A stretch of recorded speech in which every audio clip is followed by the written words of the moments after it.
Hello, everyone. Thank you for tuning in. I am Jaylee. This is JayLeesCorner. Y'all, let's hope today go better than yesterday, because yesterday YouTube was playing me, okay? Child, it took forever for my life to... Yesterday was a bad YouTube day for me, okay? Because YouTube was glitching, and I feel like nobody knew I was on live, and I know that because when I got off my live, I seen things saying error. So today we're gonna try it again. I don't know how long we're gonna be here, but we're gonna get into it. Okay, now y'all know first things first. If you have not done so already, take a little second, subscribe to the channel, become a JayBird, and you know what I'm saying. Do not forget to also like, comment, share, and subscribe. And follow me on social media at JayLeesCorner on IG, Twitter, and TikTok. Okay, I'm here. Hey, how was everyone doing? Okay, I hope everybody had a great, a little hump day, because it's hump day.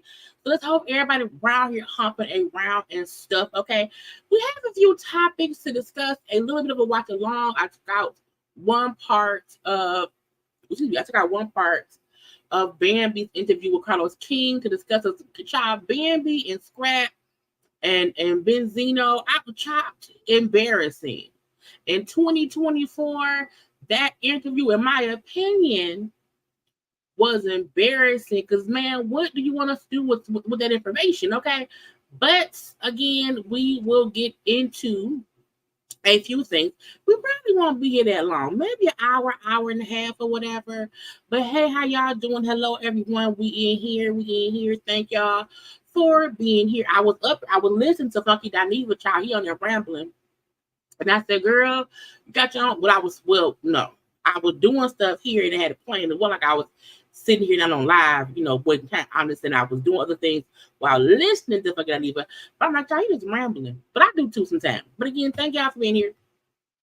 Okay. Make sure, thank you to the moderators, because that's the same thing. Moderators, members, JayBirds, no birds, newbies, OBs, and Bs who just around here buzzing, okay? But, hey. Again, I hope everybody is having a great day. I hope YouTube gets better. I hope it will stop glitching, because it's very aggravating when you're on live and you notice stuff glitching. But luckily yesterday, it wasn't that much stuff to discuss. Still was a little quick, 30-odd minute live, and that was fun. Okay, so we may do that today. Okay, we may. I don't know, but yeah. We shall see. And I think Bishop Robbery was live too, but I ain't went and seen that.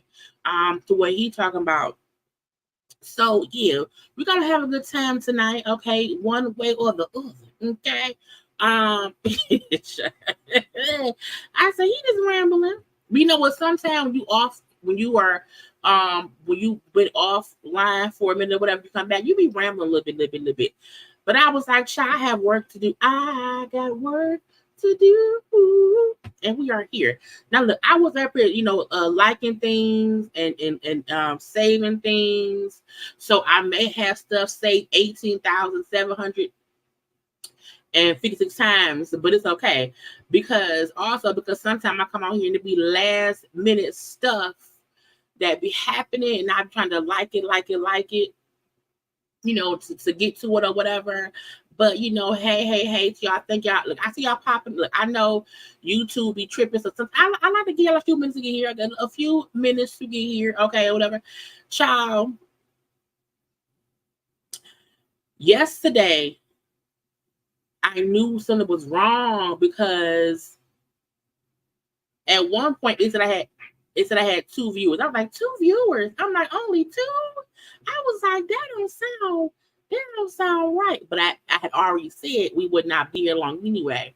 And when I ended my live yesterday, and I went to my page, it said error, error, error. I was like, Jesus, what happened? And I kept having to refresh to even get to my page. I was like, see, something must have happened. And I was like, leave it be. Leave it be. Some ain't right, some ain't right. Okay. And I could not even put ads on my video until today. And I'm like, y'all, child YouTube glitch. But we here. Okay, we here today. We have a whole show and stuff and things. Child, we have things to discuss. Because I feel like things need to be discussed. Okay. Because that's what we do here. Okay. We are a commentary channel. We have conversations and stuff. Yeah, and I was like, ain't no way I got 2 viewers. Okay, I may not be I may not get, hundreds of viewers every live, but I'm always at 100 or 200 on the live, and then the replay be playing. So when I said 2, not 2. And I said, yeah, something wrong. Let me end it right there and leave it because no ma'am. Okay. But y'all, let me get to share my screen. We almost 8 minutes in. And when I say I have been sharing, now we're gonna get into some foolishness first. And also I think I'm gonna cut the live down and because y'all know now I'm reposting things a little bit. Because sometimes I get it. People don't want to sit and listen to, for 18 hours. I get it. And sometimes when I do not really promote stuff I'm talking about, I make that a separate video. Okay. So if you're watching tomorrow and see, I'm letting folks see what's around here. Okay. But again, we're going to hope YouTube don't act dumb today. And I want to get into a few things. Now, I told you I have been saving different stuff and saving stuff or whatever. Let's just go ahead and get into some foolishness, okay? So that way we can get to it and get done and then go to bed and stuff. So we talked yesterday when I said, it was here in Michigan where they had rounded up a whole bunch of people for child support. Okay, for child support. And I said, they in jail. How they gonna pay child support? But whatever. This man said, I ain't paying nothing. Okay, I'm gonna fake my death. I said, no, I think that's stupid. Is he 7'2"? I see the 7'2". If he's 7'2", he's too damn tall. Okay. Kentucky man admits a faking death to avoid over $100,000 in child support. I said, sir, that's stupid. Okay, Jesse E. is a kid. Is KIF? What the F for? Right, fuck boy. A 39-year-old resident of Kentucky has admitted to hatching an intricate plan to fake his own death. His motive, he claims, was to evade paying over $100,000 in child support. I say, well, sir, now you got legal fees.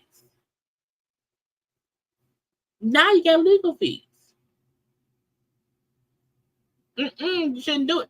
Let's see. Hey, Sherry, you're trying to watch only one saying this to people. I was watching. Oh, really? It was so weird.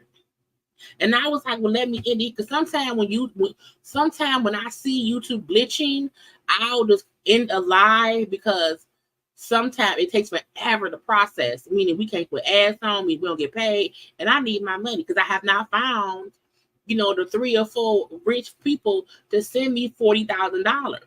Okay. So I said they got to put me in my money. Anyway, but this dumb man here, sir, you tried to evade paying $100,000 in child support to his ex-wife, but now you got legal fees. It's $100,000 in child support plus the legal fees. Stupid. It says the confession was made as a part of a plea agreement filed in the district court over there in Kentucky last month. It says that Kiff pleaded guilty to one kind of aggravated identity theft and computer fraud on March 29th. Court documents filed had the agreement said, hey, I was trying to fake it. It says this man, he manipulated the Hawaii. He wanted to go to the island.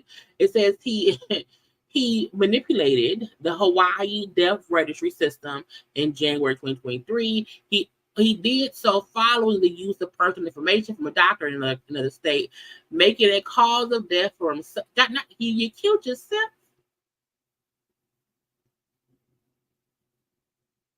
It says him being the medical certificate of his death consequently led to. So you faked your own death, and in doing that, you put yourself as a person who registered yourself as being dead. Well, that's just stupid. Because how could you say that you was dead? Anyway, people dumb.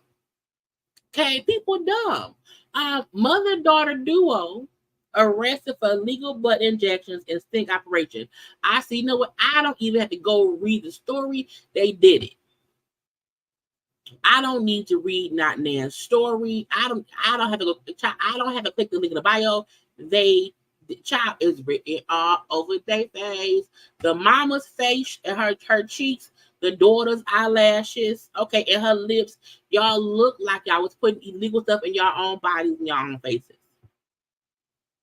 I also want to say this: if you are a person and you want to get work, look. I am not against people going to have work done on themselves. I feel like if that's let me go. I want to see what else is that. If but this happened on April 8th, so it's a long thing. Anyway, if you are a person, okay, and you want to be a person who can give illegal injections. You want to make some money by poking folk with needle with stuff that may not be legal. I feel like the people who go to them, that's so stupid. Because every time I see a story about, a dynamic duo of debauchery giving out butt injections in a U-Haul storage unit gets arrested because the stuff that was used was illegal. I'm like, sometimes you can see that person is not who you should be going to. You should be able to see, no. That lady's face looked like whatever's in there isn't legal. Okay? So whatever she put on her face ain't legal. What makes you feel like what they put in your body would be legal? And I feel like the lady eyelashes look like they're illegal too. Okay. But I had to come here and look at it because I was like, I want to read it. Right now feels like marbles all over my butt. Because you went to these people, and y'all know my rule. Y'all know my rule. My rule is always, I do not talk about anybody's natural face of it all. Okay. That ain't her natural face. That's not her natural face. You can tell that face was illegally enhanced with fix a flat. Okay. Back in the day, because I'm 40. Well, I'm 42. So back in the day, when your bike had a flat, you would pump stuff in it, like a little fix a flat for your bike. That's what they put in their face. You can't tell me different. Okay. Let's see. Consuela Dalbo, who's 56. and Isabella Dow, who's 18. Oh, Dow both. So my mama and daughter, okay, 56 and 18. 18? She had a kid in her 40s. Anyway, they were arrested on March 28th in Cyprus following a sting operation. They both been charged with unlawfully practicing medicine without a license. Oh, you don't say. Do they look like they have licenses? They don't look like they do at all. And I'm like, the daughter eyelids is too heavy to see what's going on.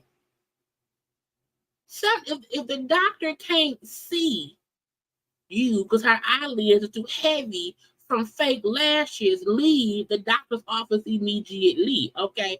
Anyway, again, operating without a license. It says while Consuela is also facing delivering a controlled substance charge after allegedly giving an undercover officer Xanax. What's the Xanax for? Child, why would you give a Xanax?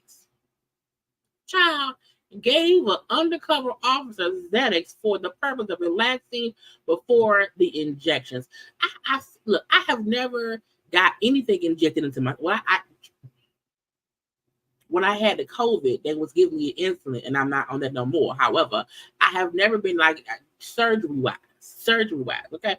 I don't think they don't give you Xanax. Okay. According to court documents, the women arrived to a home of a client. They planned to charge $6,000 for butt injections using an unlabeled brown liquor. Was it Hennessy? It may have been Hennessy. Was it crack? It might have been crack. Okay. But I also feel like doctors don't make house calls. Not like that. Either way it go, they going to jail. They did it. Their faces tell me they are guilty. Okay? Guilty.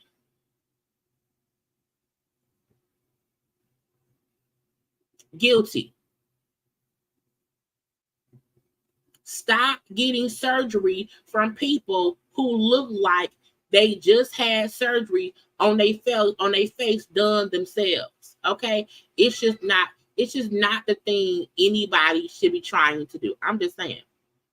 Let me go to the next thing because I'll keep fussing.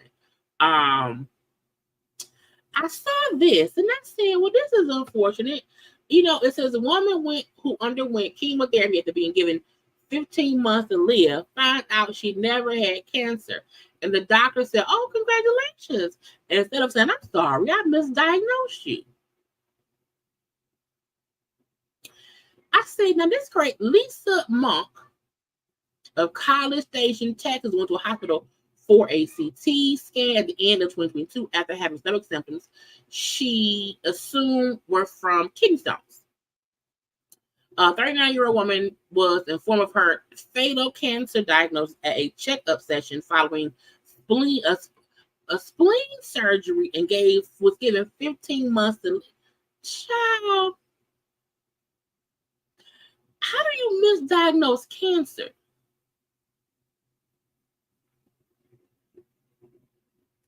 It said she was admitted to the hospital right away in 2023 to begin her first round of chemotherapy. She received another round of very harsh.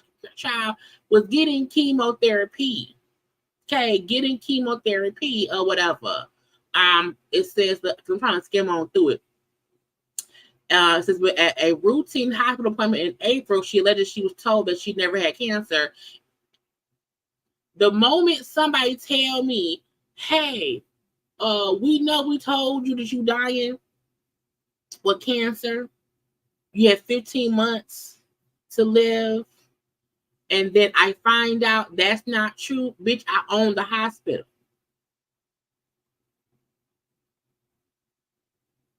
Okay? I own the hospital. I own the hospital. I own the parking lot. I own the trees across the street from the parking lot. I own the cars in the parking lot. I own the MRI machines, the Candiance machines. I own the waiting chairs in the waiting room. I own the relaxing chair. I own everything up in that bit. Because I feel like, look, it's one thing when someone is, I just feel like, how do you misdiagnose cancer? And I'm like, should there be a backup test to be sure before you get chemo? Before you get chemo, like, how many tests should I get before I have chemo? Because y'all know chemo is hard on the body. It ain't easy.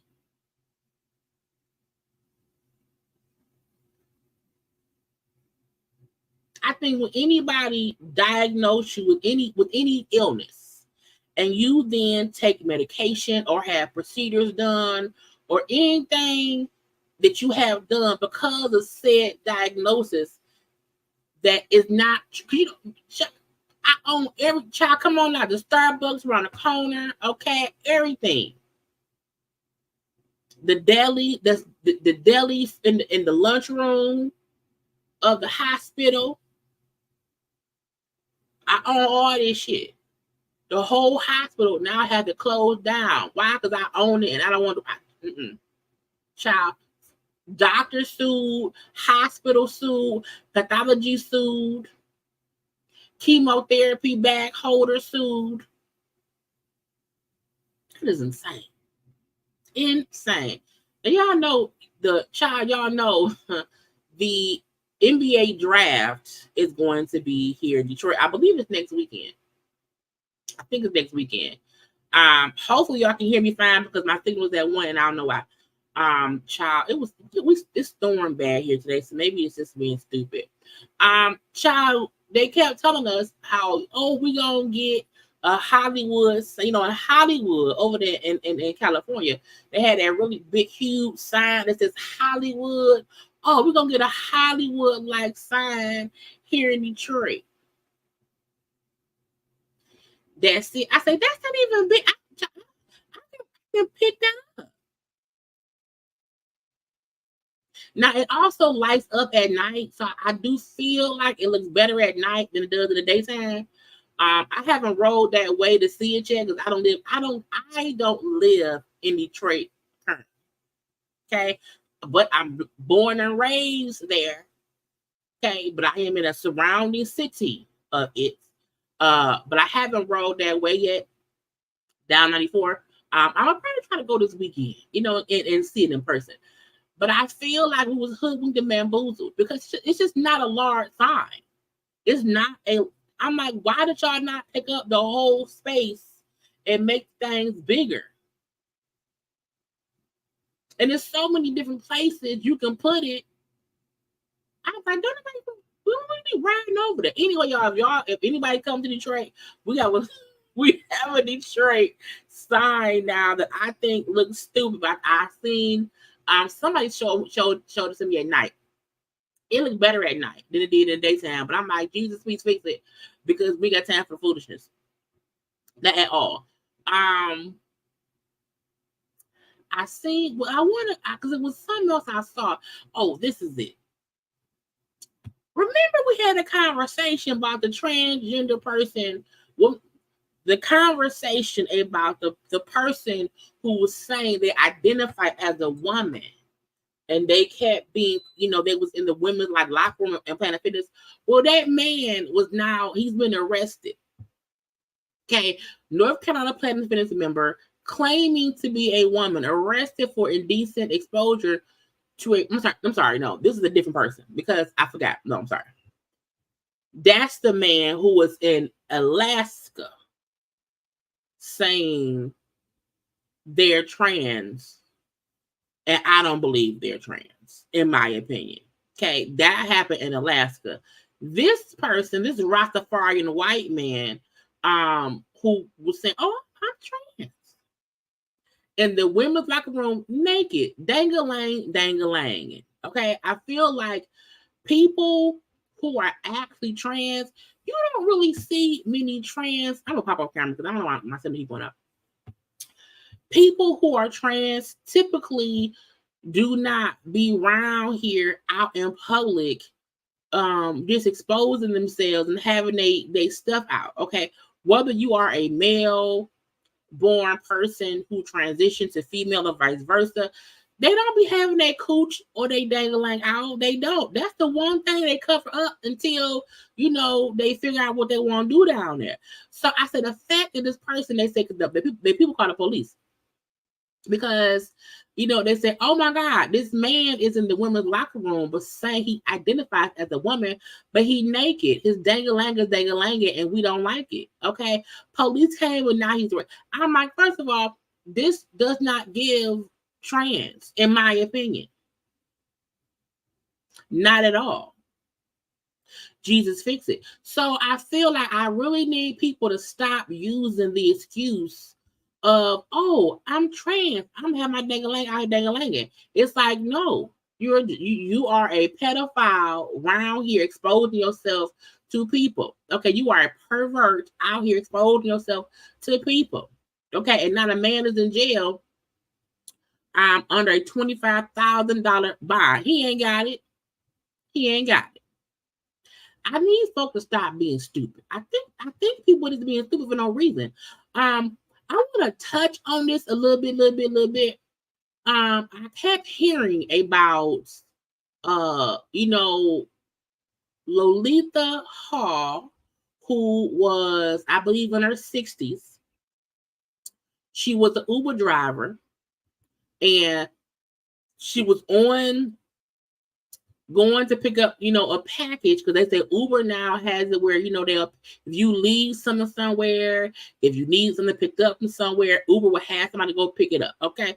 But allegedly, this old man said, 81 years old man, who shot the woman, the Uber driver, because he believed he was being scammed, because scammers called him like, hey, pay us this money. Okay, or somebody in your family, gonna get hurt or whatever. And I feel like I felt two different ways.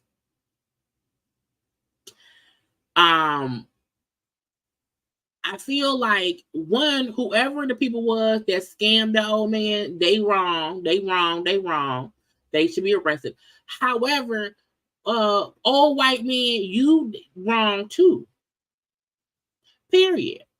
Because I feel like if you can't say I was fearful of my life while following somebody with a pow and you end up powing them 3 times. That ain't how being scared works. Because if you're scared of someone, you can't be scared of somebody who's running away from you. Because why? Because you have a gun. And if someone is scamming you for money, you can't be judge, jury, and executioner.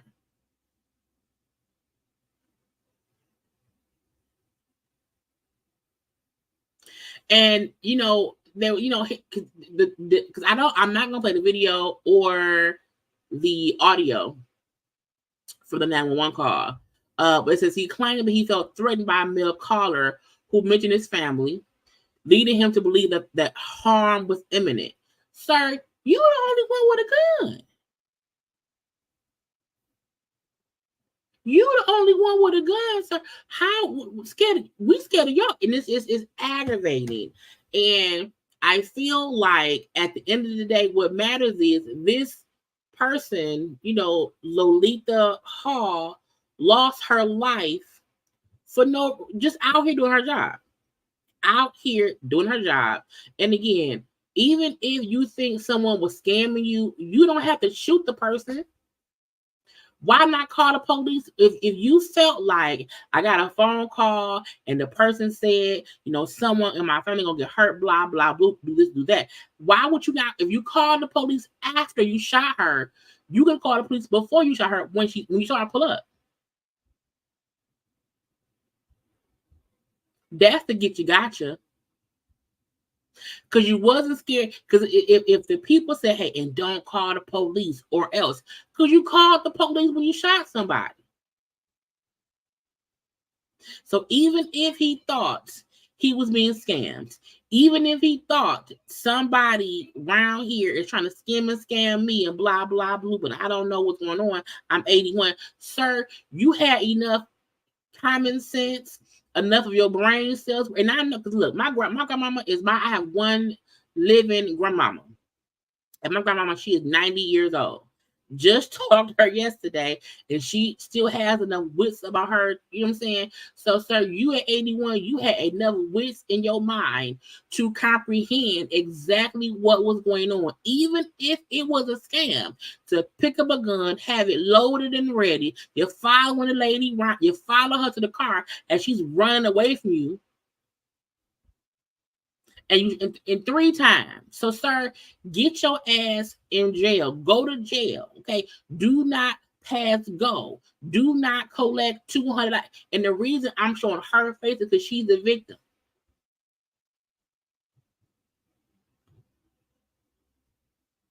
She the victim. Her family's the victim. She is the person that we have to. Because look, look, this right here. Oh, the old man. I'm gonna do this one because it's got this picture up here. This him right here, sir. You knew to in my opinion, you knew what you were doing. That lady don't look like she there to get anything from you at all. I hope he rot in jail. Okay, I hope once he go to jail. Look, look. I hope he rots in jail. I hope once he go to jail, every day they step on his feet. Okay, I hope every day he hit his big toe on the corner of the bunk every day. Because it's one thing if you really fear for your life and you trying to get somebody else away from you, that I would understand. But sir, you followed her.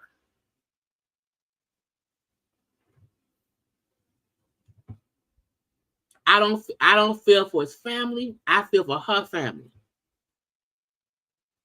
Now he pleaded, the guy pleaded not guilty to murder and kidnapping charges. He posted a $200,000 bond. If convicted, he faces 15 years in prison. Child, lock his ass up. Lock his ass up, period.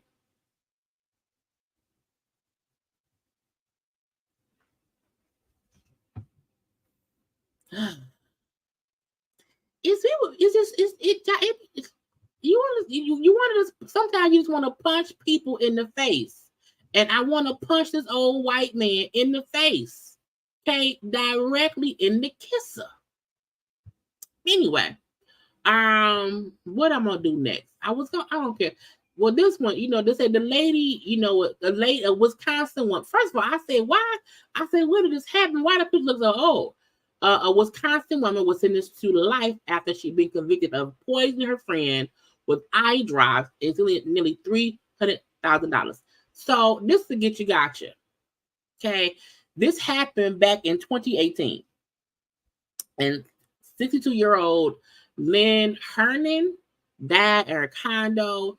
This other lady, a 37-year-old Jessie, last name got too many consonants and not enough vowels, who's 37, who was considered like a daughter. Child told the police she had been suicidal. She had been suicidal already. She consumed eye drops and vodka on her own. I was like, what the fuck drink eye drops? That don't even make no sense. Anyway, a couple, now the lady died in 2018. It was not until 2021 that they charged her because she had been stealing money. Stole $290K from the lady. I was like, child, not you stole her money and then kill her. And I also be like, if we put eye drops in our eyes, and it already in our system, but you're not supposed to drink it. But I'm like, why did no one think to say, why would she drink eye drops and vodka on her own? That doesn't make no sense. So again, Dumb people killing people and needing their ass to be in jail. She got life. Poisoning and stealing. Child, hold on. I don't know these. Hold on, this is kid. It's the kid outside yelling. And I'm like, the fuck are you doing? Y'all like the video?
Child,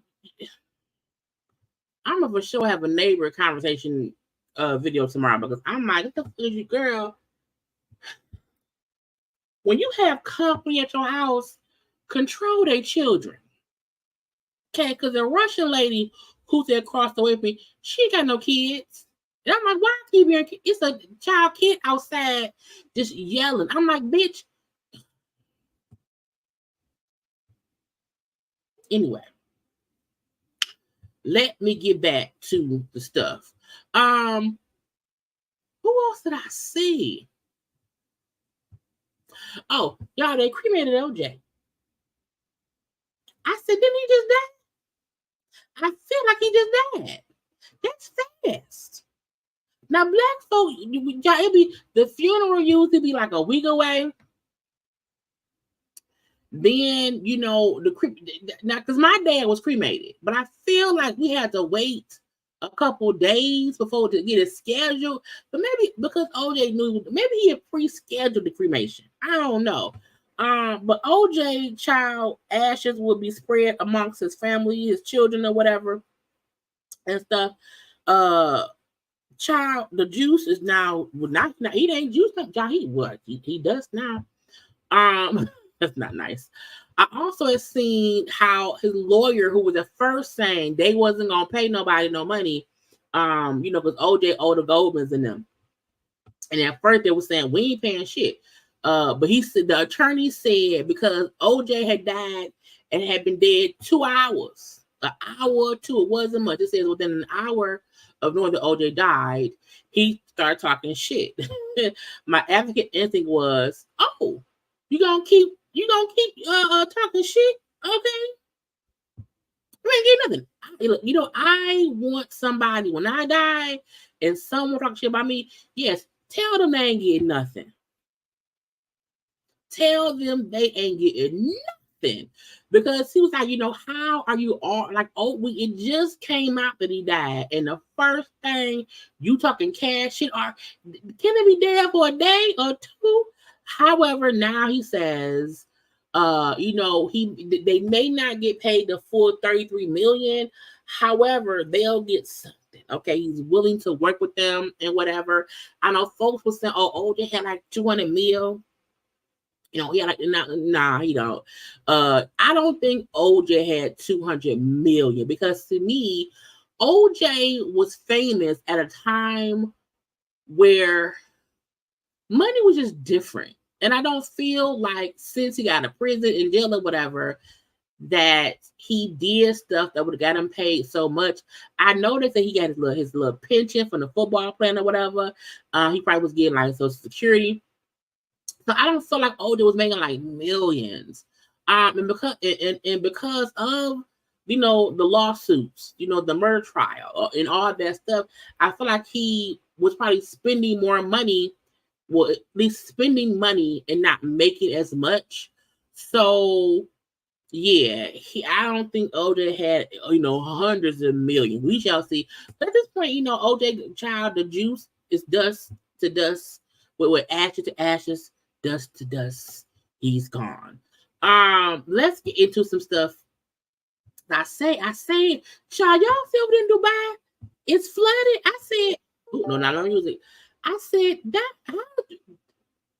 I feel like I've never even seen someone say, that it was raining in Dubai. Okay, Dubai is to me, it's a dry ass state. But it was flooded because it says this. I know they get rain sometimes. I was joking, because some of y'all don't know how I take my jokes. But it says the region got a year's worth of rain in just one night. Child, somebody give them some milk. They not used to that, at all. And they're also a tourist country and everything. So, child, look at them, child. I would be mad because it's like we had a flood here in Michigan. What year was this? I feel like this was like maybe in 2014, maybe. I think maybe 2015. And child, we was not prepared. Okay, cars were stranded in the water. It was crazy. Okay, and I feel like Dubai is like we get rain sometime or whatever, but I'm like they for sure, not prepared for that. Look at that shit. Okay, you just in the middle of the highway, and it ain't no out. Because the car, once your car flooded, you can't go nowhere. Okay, and can you swim? It's just crazy. Like the planes, child, I was like, that is crazy. Now, the water, hopefully by now has receded, but the damage will probably, take some time or whatever because Dubai don't be flooding like that. Child, somebody fix it. Keisha Cole is dating 24-year-old rapper. Is Huncho? Hun, and I'm assuming that's Cho. I don't know. But she confirmed that she's dating that man, that she's almost half his age. So is y'all still mad? Is people still mad? Because we mad at Drea, who's 39, with the 22-year-old. So is we mad at Keisha Cole for being 42 with somebody 24? Is we mad still? Or was it just Drea? I just want to know.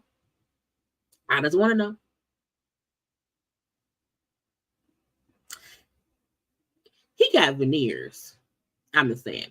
But they around here, honey, claiming each other, mine and all that shit. I was like, child, somebody fix it. I know that show like photographs of them leaving a club together or whatever. And so she said, well, that's, so whatever. But is y'all mad at Keisha Cole? Because y'all was pissed off at Drea. And it's kind of the same thing. You know what I'm saying? Either he's still young. And it sure ain't because that's her baby daddy. Her youngest child's father is young.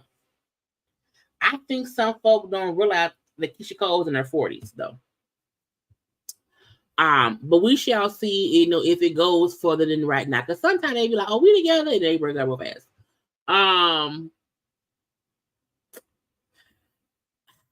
I saw this post, and I was confused initially because I was like, do we keep having to punch people in the face? Because that's what it seemed like. A Houston teacher has been charged with child trafficking. Okay, and selling and not prostitution.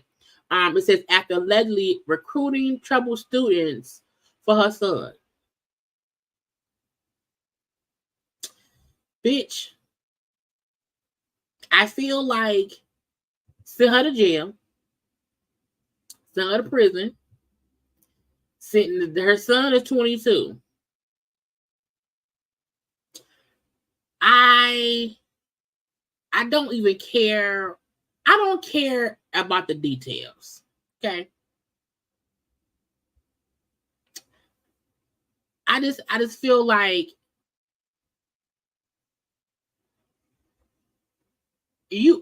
why? I do not understand people's stupidity. I don't. I feel like I'm gonna pop on camera right now because I'm here. The signal be weird. So I'm trying to pop off camera. So I don't know what's going on with it. I'm gonna say it's the right. But I feel like when I was in high school, long time ago, I feel like, parents trusted our teachers to do the right thing. And even though I used to cuss out my teacher every once in a while because she made me mad or whatever, I feel like wasn't nobody trying to pimp people. And I'm like, once you are a person put in place to help people learn and be an influence to them and help them, grow up and stuff, and you choose to try to find people for your son to make money from, you should also go to prison. And I hope you stump. I hope people every day stump on your toe. I hope every day that your toe hit the corner of the bed. And I hope while you around there that big pillows filled with heavy feathers, really, really heavy feathers, bombard you with punches to the gut. So the mama should be locked up, the son should be locked up, the hotel workers who ignored sounds and screams or ignored seeing younger people coming and going should be locked up. Everybody should be locked up. Everybody. And when you are so delusional and just downright, in my opinion, demonic, to do that for your son, but we watch these, like I've watched different shows, but fake shows, of course, TV shows where the mamas love the child so much that they go along with the craziness of it or whatever. Child, just look. I would knock a nigga's head off. You hear me? I would go up to this. The moment I found out a teacher was around here doing that, I'm going to knock heads off. Because how did nobody else notice the shit?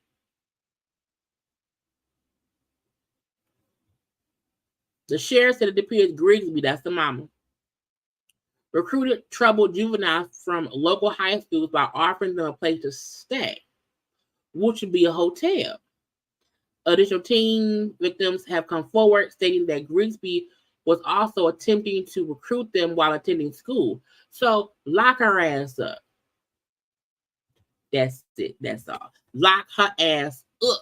Anyway, let's get to some celebrity stuff type news, some good old news or whatever. News in general. I'm gonna start from the bottom. Hold on. Because I saved some stuff. If I start from down below,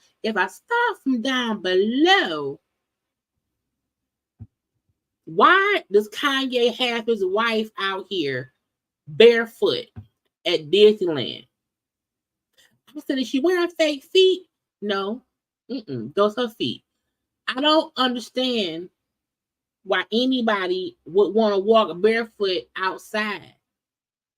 I don't get it. I don't think it's just. I don't even blame Kanye. I blame the wife, because what did he do to convince you? Yeah, walk around barefoot. Yeah, walk around barefoot. Because he it's stuff on his feet. And even if Kanye ain't the one who told her to walk barefoot, for Kanye not to say, babe, put some fucking shoes on. It's just, child, Kanye, he be on my nerve. I saw this. Coi Leray was on live, and the boxer Adrian Bronner, I guess, tried to talk to her, and she tried to be like funny. Bag me on an Instagram live is crazy. Like, that, get the fuck on. Okay? This is a horrible filter. That's a horrible Donald Trump looking filter. We should not be orange. Okay. Okay? I'm not interested. Like, that's fucking corny. Fuck? What are we doing here? I'm getting the fuck. Go look at my post. I might post my cover art. Bye, yeah, I love you. So she was on live, and while I've been on live, he commented saying, one, I'm on your body. What does that mean? I'm on your body. No, you're not, sir. Shut up. He then posted, be at my next fight in Miami, May 31st at the Hard Rock on Me Love with Heart. And so her point was, it's corny for anyone to try to talk to me on a live. That's corny. And I was like, I mean, people shoot their shot in different ways. Now, him saying the whole, I'm on your body, that's weird. That's weird. But I mean, inviting somebody to your show or to your match, I mean, child, I don't know. But that's Benzino's daughter. And so to me, sometimes Benzino be messy, so maybe the daughter is too. I don't know. But she then said, because people then clowned her for trying to clown him. They're like, well, damn, all he said was, he tried to shoot a shot. Child, look, anyway, wasn't trying to be harsh. However, I hope he wins this fight and many more. It's a movie. Anyway, I feel like, why just, come on out of DM, but this is another DM. But he ain't want to. So folks clown her for that. Look, whenever you want to talk to somebody, sometimes just don't. Send them a private, but sometimes I also think sometimes that saying something publicly make them see it, and sometimes that worked. This time it did not. So no. The Times 100 list came out. I can't list all 100 people. I can only list some of them or whatever. 21 Savage was Times 100's most influential person. Fantasia. Okay. Burna Boy. Taraji P. Henson. Okay. Is it Aja Wilson? She must be. She's a WNBA. Aja Wilson was on the list. Coleman Del Mingo was on the list. It's a lot. It's 100 people. Okay, I can't name all 100 of them. But kudos to whoever it was that made the list and whatnot. NBA YoungBoy was arrested in Utah. Why are you in Utah? I feel like I'd be like, it's really black people that be in Utah. Now they say, so he on house arrest. Not you on house arrest. It says it looks like NBA YoungBoy has found himself in some more legal trouble. For the past 3 years, he's been on strict house arrest in the state of Utah from an arrest from a music video shoot in 2020. According to jail records, he was booked on several charges Tuesday, including a pattern of unlawful activity, procuring or attempting to procure, not trying to get drugs, identity fraud, forgery, possession of controlled substance, and possession of a dangerous weapon by a girl. You are on house arrest. To get into more trouble, to get in more trouble while being on house arrest is insane. It's stupid, actually. If you get arrested for doing things while on house arrest, you just want to go to jail. Anyway, let's hope, things happen for him or whatever. I saw this and I was like, do y'all not have insurance? So I don't watch Selling Sunset. I don't. However, I've heard of the show. This excellent Sunset star, Christina, whatever, accuses a estranged husband of not paying $100K in hospital bills after welcoming their son. says an account is in collection and her credit card is ruined.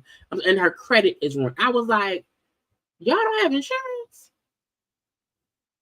When someone says I was in the hospital for something, and I feel like insurance covers birth. Okay? Insurance covers birth. So, do y'all not have any health insurance?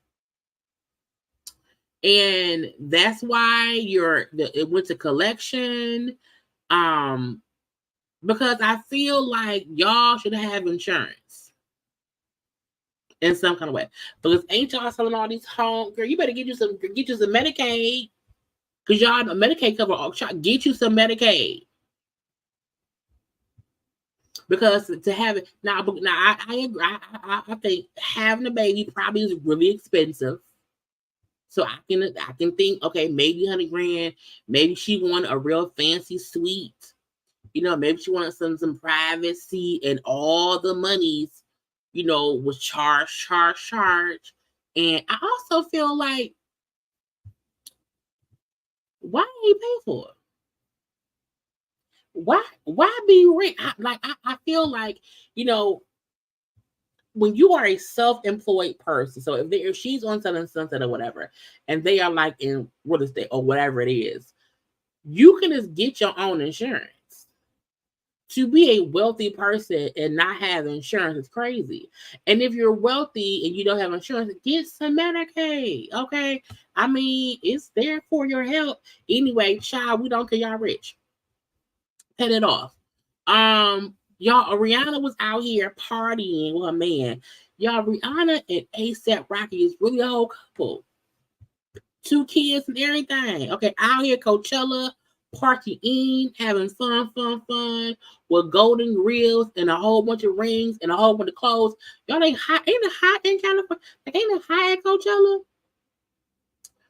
What y'all want so many clothes? Maybe get cold at night. I don't know. But they round there having a good time, child. Good time had by all and whatever. Rihanna got her blonde hair right now. Have fun with it all. Rihanna and Kardashian is a real couple. That is crazy. That is too many clothes to me. It's too high out there. Anyway, y'all, let's get to Wendy Williams. Now we know Wendy Williams' husband has consistently been trying to get more money from her. More and more money because he ain't working. He don't have nothing going on or whatever. So because he was filing court paperwork to potentially try to get it to where, she has to keep paying me spousal support because, I'm owed the money. Her estate people said not so fast, okay? The Guardian is saying, we actually overpaid you $112,000 and we want our money back. Okay, and I said, first of all, Kevin ain't got no money. Okay, Kevin's house, Kevin has made it clear he's not making no money nowhere else. He could not pay HOA fees. He needed money. So if y'all overpaid him by $112,000, that money is gone. Now, the lawyer was saying, according to whatever documents and agreements or whatever, Kevin was only supposed to be paid if Wendy's income stayed at a certain level and she was currently employed. And once she was making less money, he was not supposed to be getting paid anything. But he kept getting paid anyway. And he was not supposed to, in the tune of $112,000. And so they want the money back. And I said, well, I don't think it's going to come back because he ain't got it. He ain't got it. He want more. Now, I also feel like, what is anybody, like, where is Wendy's money? Like, does Wells Fargo still have it? Because who allowed Kevin to be paid $112,000 and he wasn't supposed to get that?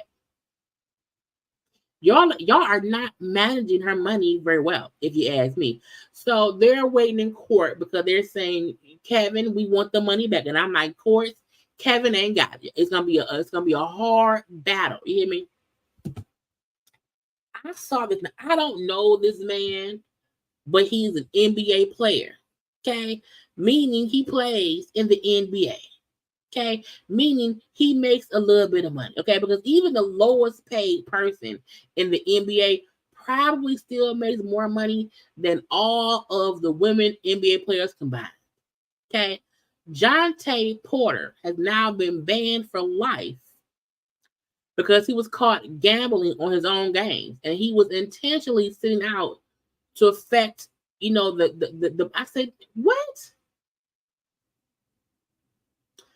Child, I said, now I saw folks in the comment section on the post earlier, like, oh my God, why does it, they don't say nothing about when they be beating up people. I'm like, I think people forget. When you sign, that's almost like embezzlement a little bit, okay? You cannot sign on to work for for whoever, and then place bets on how well. It's like insider trading. It's like insider trading, meaning you have the inside track onto something. So if you know, okay, look, I'm gonna sit out this game, so I'm gonna bet we're gonna lose because I'm not gonna play, or it's like, what is wrong with you? That's stupid. It says the NBA first launched an investigation into Porter after sports books flagged some unusual betting on the over-under on Porter's stats in 2 games where he conveniently sat out. Through the investigation, it was discovered that Porter disclosed his health info to bettors. Child, now he was snitching on folks. Child, he would disclose his health information to bettors, causing them to bet on the under on those nights in question. The first time it happened was January 26th. He played just 4 minutes before leaving the game with an injury. He finished with no points, 3 rounds, blah, blah, blah, blah, blah. The second time was March 20th. He did the same thing. Either way it go, stupid. The investigation also revealed Porter placed at least 13 bets on NBA games using an associate's online online betting account. The bets range from $15 to $22,000, totaling $54,000. Okay, the NBA said the total payout from those bets was $76,000 with net winnings of $21,000. Child, stupid, dumb. Don't. It's what good child. Well, I guess he can't send me $40,000. I got to get him off my list. People just be stupid sometimes. Somebody go check on Looking. I don't give a fuck. I don't give a fuck, as he would say. Fuck on the road. Sell it. Yo, did I really leave the liquor in the car? Yeah, you did. Nah, that's not like me, bro. It sure ain't like you, so we gotta go fix this. You know I don't give a fuck. I don't give a fuck, as he would say. Fuck on the road. Sell it. What child? Is Looking babysit? Maybe Looking babysitting. Yeah, maybe she babysitting.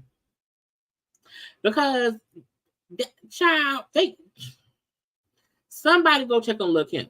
Okay, make sure she's conscious and that boy ain't took her money. Jeezy has now changed his mind. Okay, last week or the other day, we discussed Jeezy wanted primary custody of their daughter. Now he wants joint custody. You want to know why? Because he don't want to be no full-time parent. He doesn't. Now, Jeezy issue was saying how, this year he's only seen his daughter 8 times. He just wants, visitation with the child and whatever. I said, so did you not know what it meant when you filed for primary custody? When I said before that he is doing things to be spiteful, I think he is, because You don't accidentally file for primary custody. You don't do that, okay? Now, look, I fully understand that he's saying, I just want to be able to have visitation, and you need not, impede that and not allow me to not see my child. I fully get that. But, sir, you still want to bother it the wrong way. Now, Jeannie, don't you use that baby as no bargaining tool with that man. Don't do that. Don't do that, okay? Whatever's going on between you and him is you and him. If he has visitations, let him see the kid. But Jeezy, be consistent in your visitation, okay? You can't. I feel like sometimes I think like when people be married and they're used to coming and going as they see fit, and at that point, because we in the same household, if you leave the house for a week and come back for a day or two and you leave again, like that don't really, affect nothing because we live together. However, if we are separated, divorcing, you can't come and go as you please. You can't just out the blue say, hey, I want the baby, if it's a schedule going on around here. So I do wonder if it's a thing where he's used to coming and going as he sees fit. And when they were living together as husband and wife, there was no issue with whatever he was available or home from touring or whatever. He had time with a kid. And now that they are separated and divorcing, she may not be as accommodating to his schedule if it's like not consistent. So that's what I wonder. All I know is stop saying you want full custody if that ain't true. Okay? Don't play that game. But I need y'all both to get out our face, go to court, and get it handled. Okay? I want to get to the good. Well, if y'all watch Black Ink Creek, if y'all watch Love and Hip Hop, the girl Renee Rucci, who I felt like was a rapper, but I know she's on Love and Hip Hop now. Was she pregnant? I think she already have a few kids already, if I'm not mistaken. But her new man pregnant with a boy. I saw an episode on the social medias recently where she said that she thought she could be pregnant, and now we see that she is. Okay, child, everybody, mama got a baby around here. Because let's get to Ashanti. Where is it? I don't know. Oh, Ashanti said, bitch, baby here. Okay, not baby where, baby here. Okay. Showtime. Yo, Sean. Hey, Sean. Now, first of all, you see that says proof check early pregnancy test. Because if you was watching it, you may not have noticed that. Okay, but Ashanti tagged some folk around here. Okay, I don't know who Flip HD. I don't know who that is. I know Nelly is. Her mama, Essence, and then Proof Test, which her and Nelly are like co-founders or co-owners of. So I like the fact that she's like, I'm gonna make my announcement through a pregnancy, testing, whatever, okay, that we own or whatever. I'm going to promote it with my stuff. Okay, again, the Proof Check early pregnancy test, okay, is what she did. Sean, come on there, Betty. Ashanti. Sean, how much time you need? I need about 9 months. I said that we've been waiting a bit. I said Ashanti around here and announced that she's pregnant. Happy. Now I saw when no music, Lord Jesus. When the Shade Room posted this old stuff of them from back in the day. Because again, y'all have to remember back in 2003, in the early 2000s, we did not have social media like this. Like stuff was not known immediately. Okay. So Ashanti and Nelly's relationship, like we didn't see them regularly. Okay. However, over the years, Child, look at them. Child, look at young Nelly and young Ashanti around here. Okay. This they were so young. And if you ask me, this is the thing. If you ask me, Nelly and Ashanti are almost like young Ben Affleck and Jennifer Aniston. And I mean that in this way. Nelly and Ashanti both were like new acts, new rapper, new singer on the scene. That was the start of their careers. So it's hard sometimes back then because the relationship became bigger than the careers. Okay. Like with Jello and Ben, they both said how the pressure for them to be a couple, the career ship ruined them. I think that now Nelly cheated out there. I think Nelly cheated. But my point is, just with Nelly and Ashanti, it's a thing to where it wasn't the right time. And 20 years later, they said, let's get back together, okay? And look, a part of me feel like Nelly always loved Ashanti, but he knew he fucked up, and she just moved on. And they both had moved on, lived their lives, both dated other people. Nelly had other relationships, so did Ashanti, or whatever. And then the fact that like out the bitch because of verses. Okay, because of verses. If we got nothing else from verse, we got a Nelly and Ashanti back together around here. You hear me? And even though right after that, Ashanti like, like even they both were like, nah, or whatever. But look at love. Okay, and sometimes Nelly said, bitch, I fucked up. I know I fucked up a long time ago. And I feel like he said, if I can get her back, I'm going to do it. And the issue I had with folk, is that when they first just got back together, when they were just like hanging around each other, so many people were so negative. You hear me? So many, I can't believe she would get back with Nelly. I can't believe it. Child showed the baby bump and all. Okay. I got a better picture. Hold on. Let me go to my page. Let me go to my page. I think I posted it. Child baby bumping it all. But I feel like so many people were like, she back with Nelly.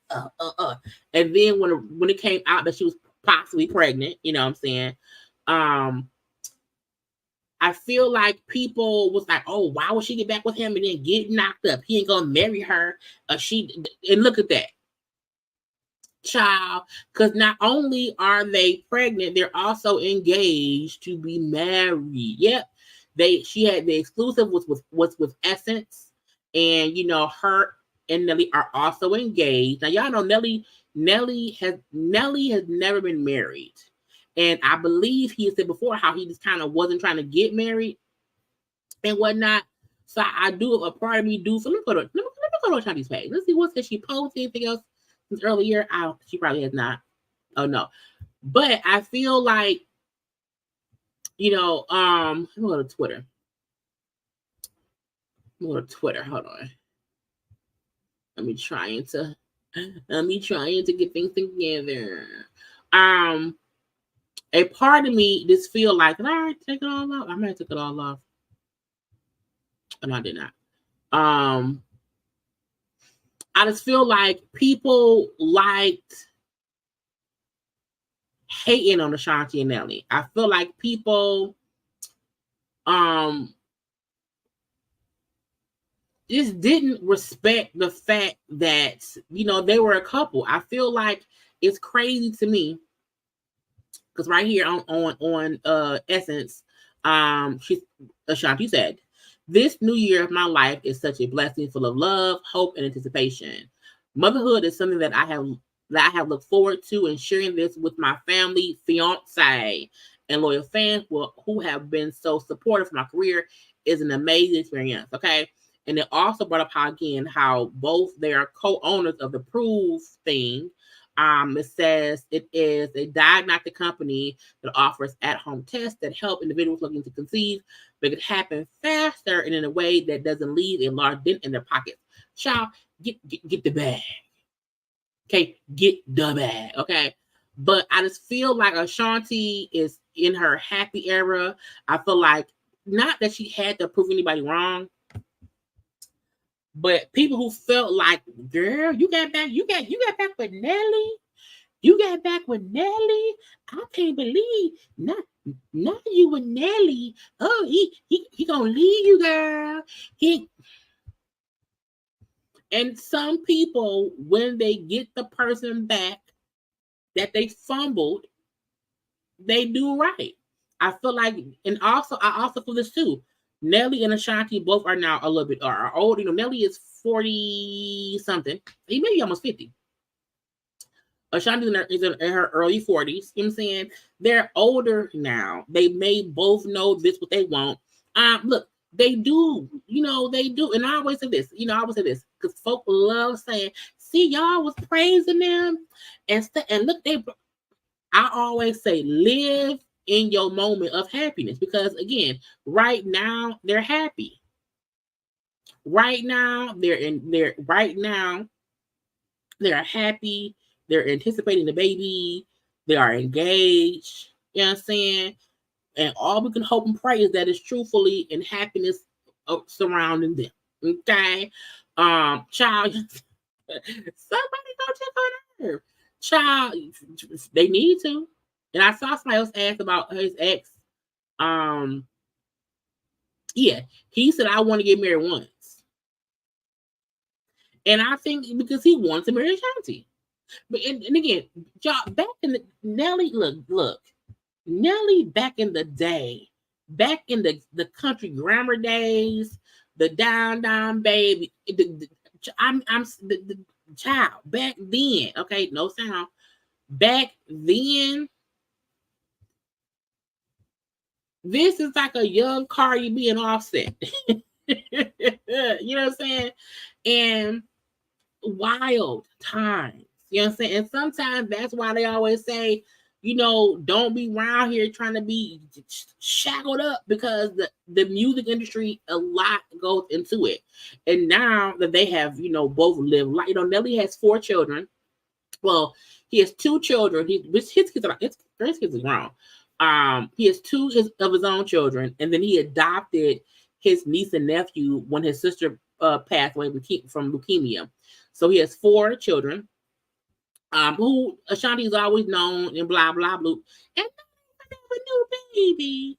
I think Nelly's a grandparent. Okay, Ashanti is somebody's grandmama. Okay, but I feel like, look, me, the people born in the 80s, okay, raised in the 90s and 2000s, like this is a thing. Are you only want me for my pimp juice? What? Okay, it's too loud. But I feel like, you know what I'm saying, Nelly had to go out, sow some wild oats. Ashanti had to go out and experience life. Both of them had to do what they did, live their life.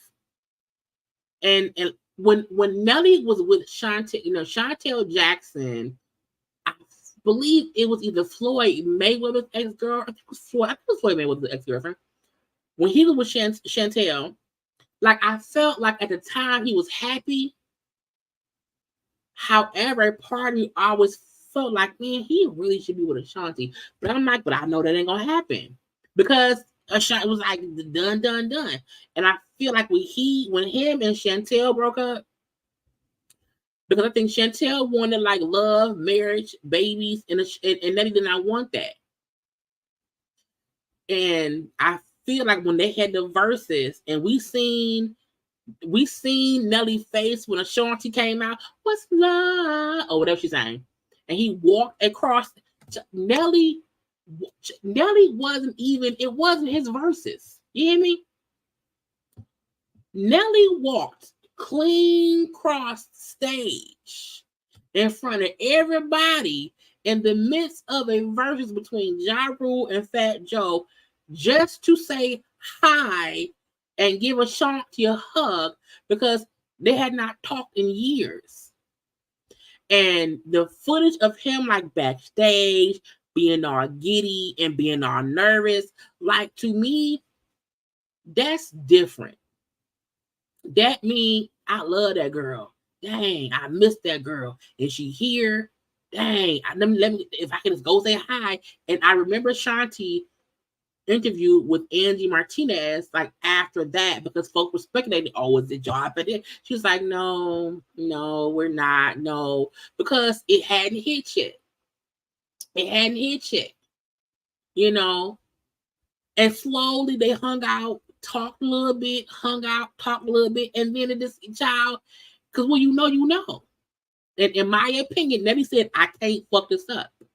Thank you, lady Lisa. People said, child, pimp juice rotation. You hear me? She only gonna be my pimp juice. Nelly has hits. That's why Nelly is still touring. This is exactly how I caught the tail end of Funky Danny was chat about that. And at one point Funky said, Ashanti, doing shows for $20 and Nelly, and I'm like, Nelly and Ashanti is making money touring.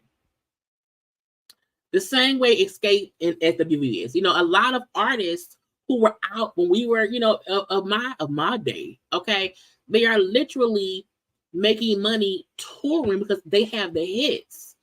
Scrappy from Crime Mob can't tour. He ain't got enough hits. He can do little spot dates here and there. Ain't nobody paying for a little Scrappy tour.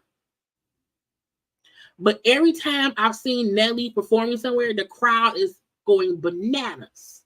And even Ashanti around here, girl, in her big ass jersey shirts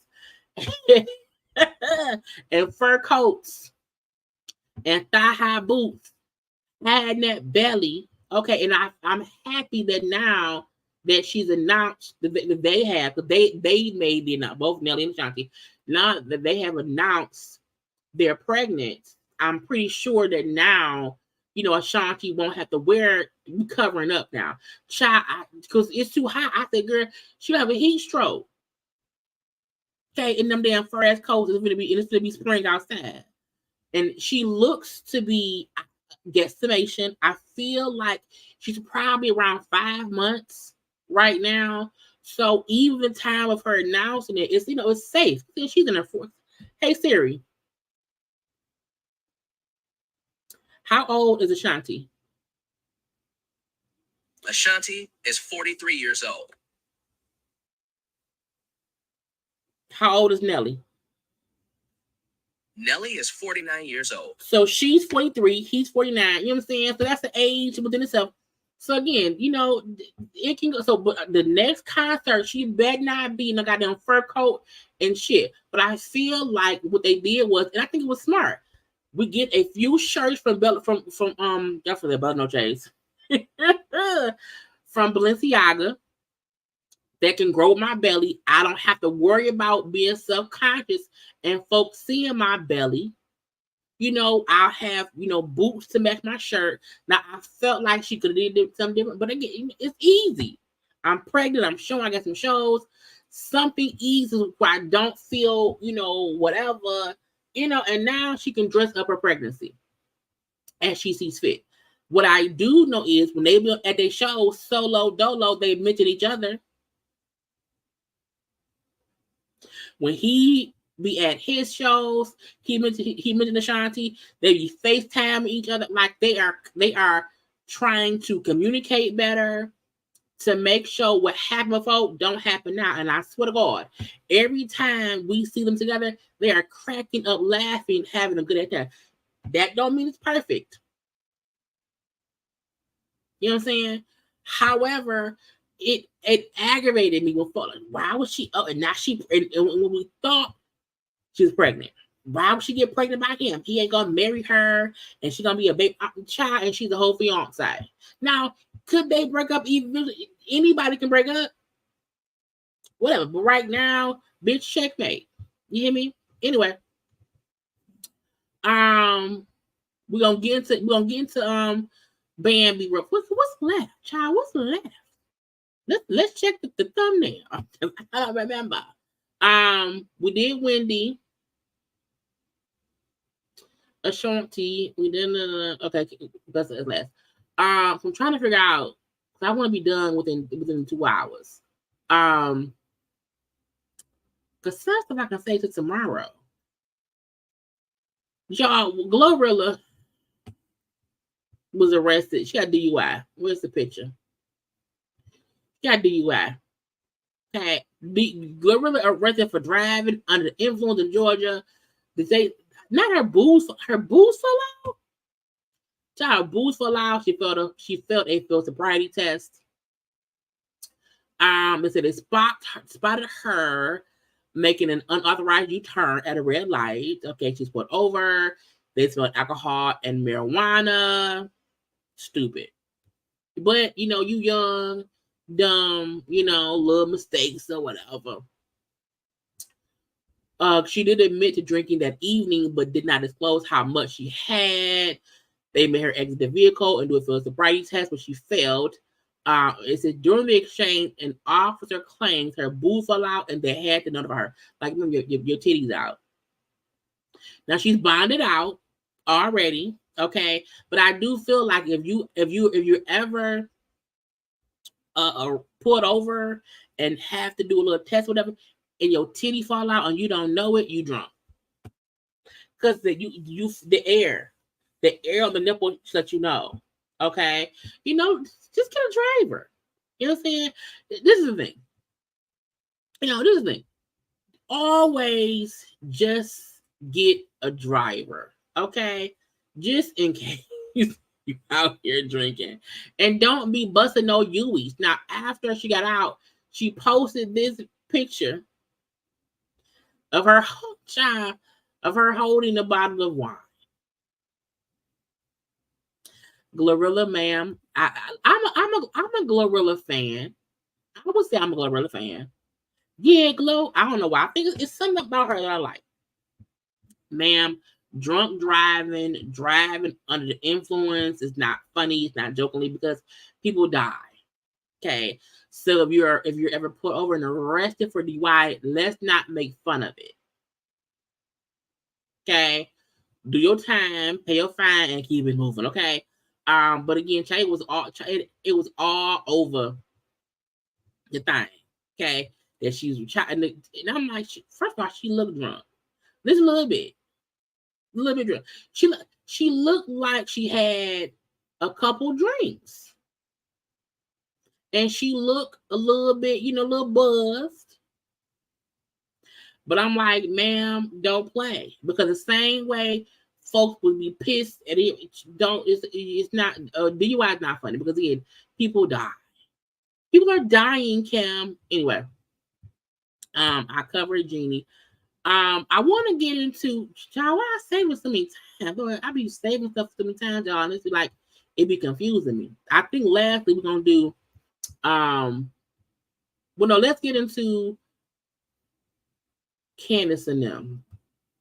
And then we'll do Mama D and them, and that'll be it for today. Oh, I can tell y'all the Nicki Minaj husband got the green light to go to leave the house. Okay, the permission slip got signed. So Nicki Minaj's husband, who had to get permission to leave, the judge said you can go out of town. You can go babysit your son. You can help with child care. I allow you to leave, sir, and just don't create no drama when you over there. Okay, you're approved. Rick Ross himself fussing, but I don't have time to carry that much. Because it's too much for me to care about right now. I want to get into I'll do Candiance first. Candiance and them. Now, a couple of different things had happened. Where is it at? A couple different things had happened. Okay, Candiance, Monique, Gizelle. Now, the whole Potomac fallout is still falling out. Things are still coming out. The fact that I'm gonna hope that my page don't get flagged. Okay. Because sometimes, YouTube be funny. But I posted it earlier and it did not get flagged. It's only 1 minute of conversation. So if you're rewatching this or watching the replay, okay, and then you listen and nothing's here, it's because YouTube flagged me and I had to remove it. Because they try to be funny acting. Because Bravo sometimes don't be wanting folk to see things or whatever. But this is what was said during the season 8 reunion that did not air on TV. Here, it actually affected your relationship. That's Andy talking to Candiance, Robin, and Gizelle during the reunion. With Robin, you guys had a really cool friendship, I always thought. And it seemed like although Robin and Gizelle are great friends, that didn't really affect the two of you, correct? I guess. But they were friends too, so it was... Who was friends? Candiance and Gizelle were friends 100%. As well. Yeah. Candiance and Gizelle was friends, and that's why Candiance was always defending Gizelle against or towards Monique. Like at the season 5 reunion, we see Candiance defending Gizelle when Monique is saying, "Yeah, past the holy whore out here doing this and doing that or whatever." So she was Gizelle's friend. So nobody supported her more out of this entire group when that stuff went down season 5, but me. Nobody. That's true. Nobody. Season 5? Yes. With the stuff with Monique? Yes. Yeah. No one. I would say that Robin was more supportive. Robin called me like every other week. Okay. No. But would you... The fact that this did not air on the reunion shows how they edited stuff out that we should have seen. Do you Yes, she did. agree that Gizelle did support you during that time? Yes, I would agree that she supported me. I don't believe that her support was genuine. I think that her support was hinged on her hate for Monique. I've never been 100% sure about the genuineness. Strategically. I feel like all of America, all of the world kept telling Candiance, Gizelle and Robin are trying to get Monique out of there. Okay? They want Monique gone. They're using you to do it. You probably should pay attention because you're next. And the crazy thing about it was, once Monique was gone, where? I didn't see that part. Either way, we're gonna discuss because I didn't see that part. I don't recall them bringing up Monique, but we gonna discuss it nonetheless. Because I always saw it on social media. Monique was also on Fox 5 in DC because, again, even how Candiance said conversations happened at the reunion that they did not play. She said how they kept trying to protect Gizelle in season 8. Monique was like, in season 5, they did it too. And listen, I was ready to unleash and unload, and they didn't show half of what was done.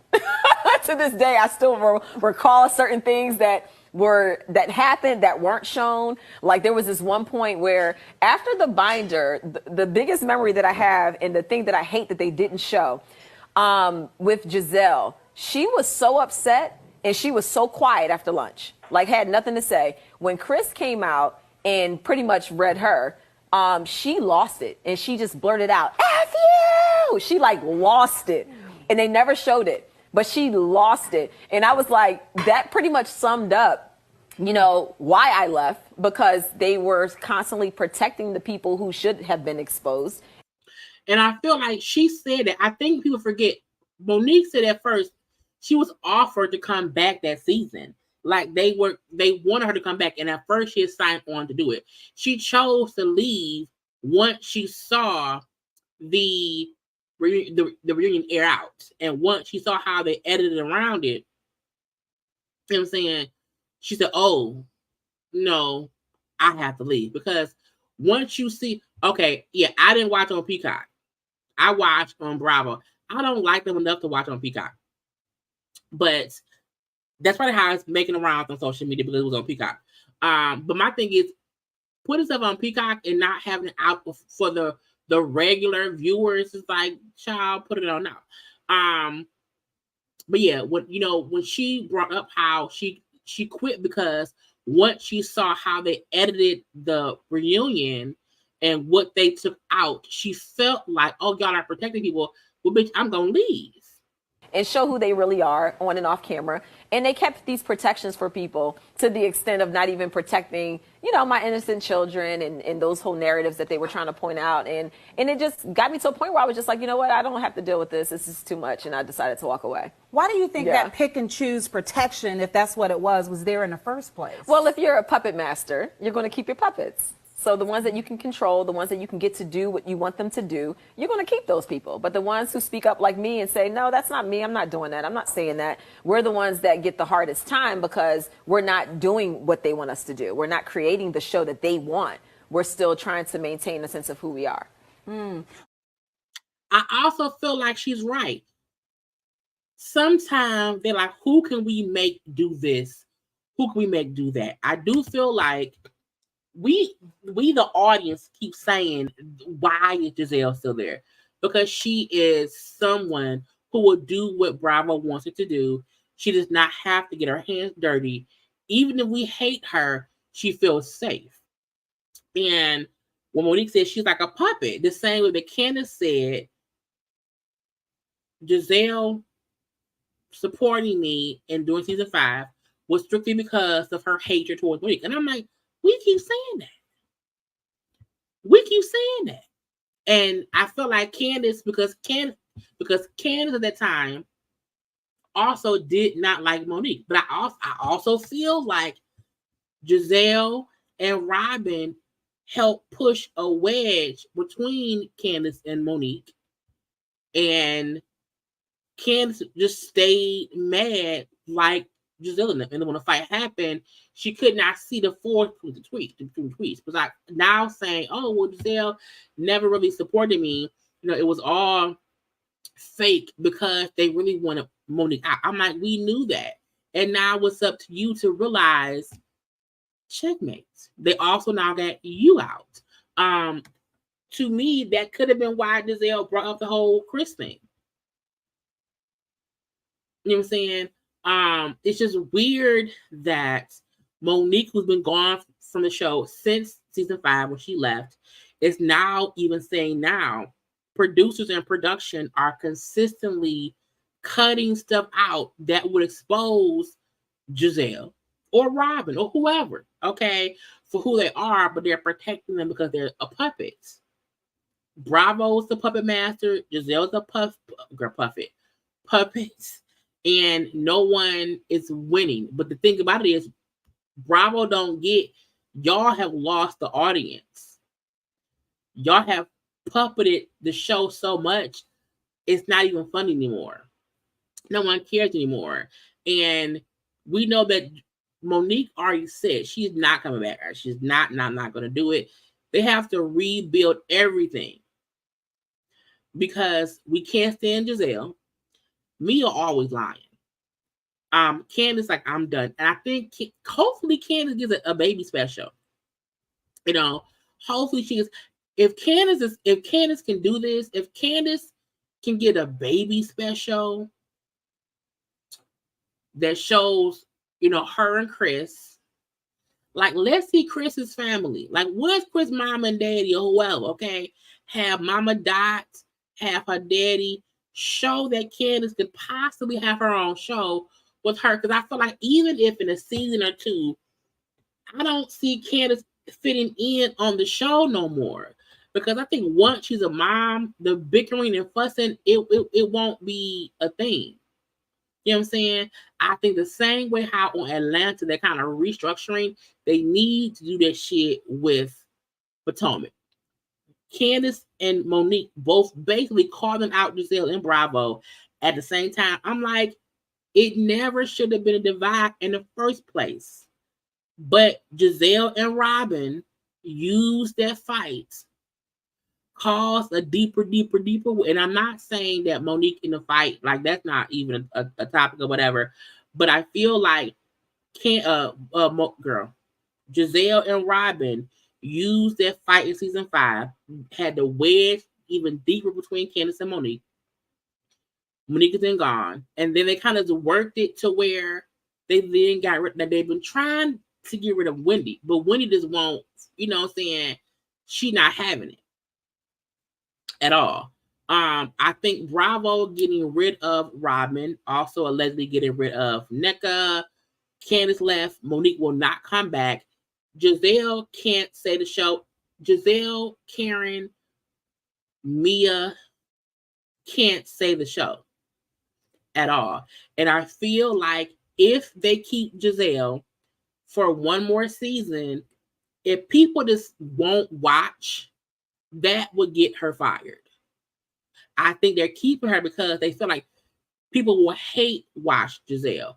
I feel like if people just would really boycott the show, if they leave Gizelle on the show, folks, they would change it.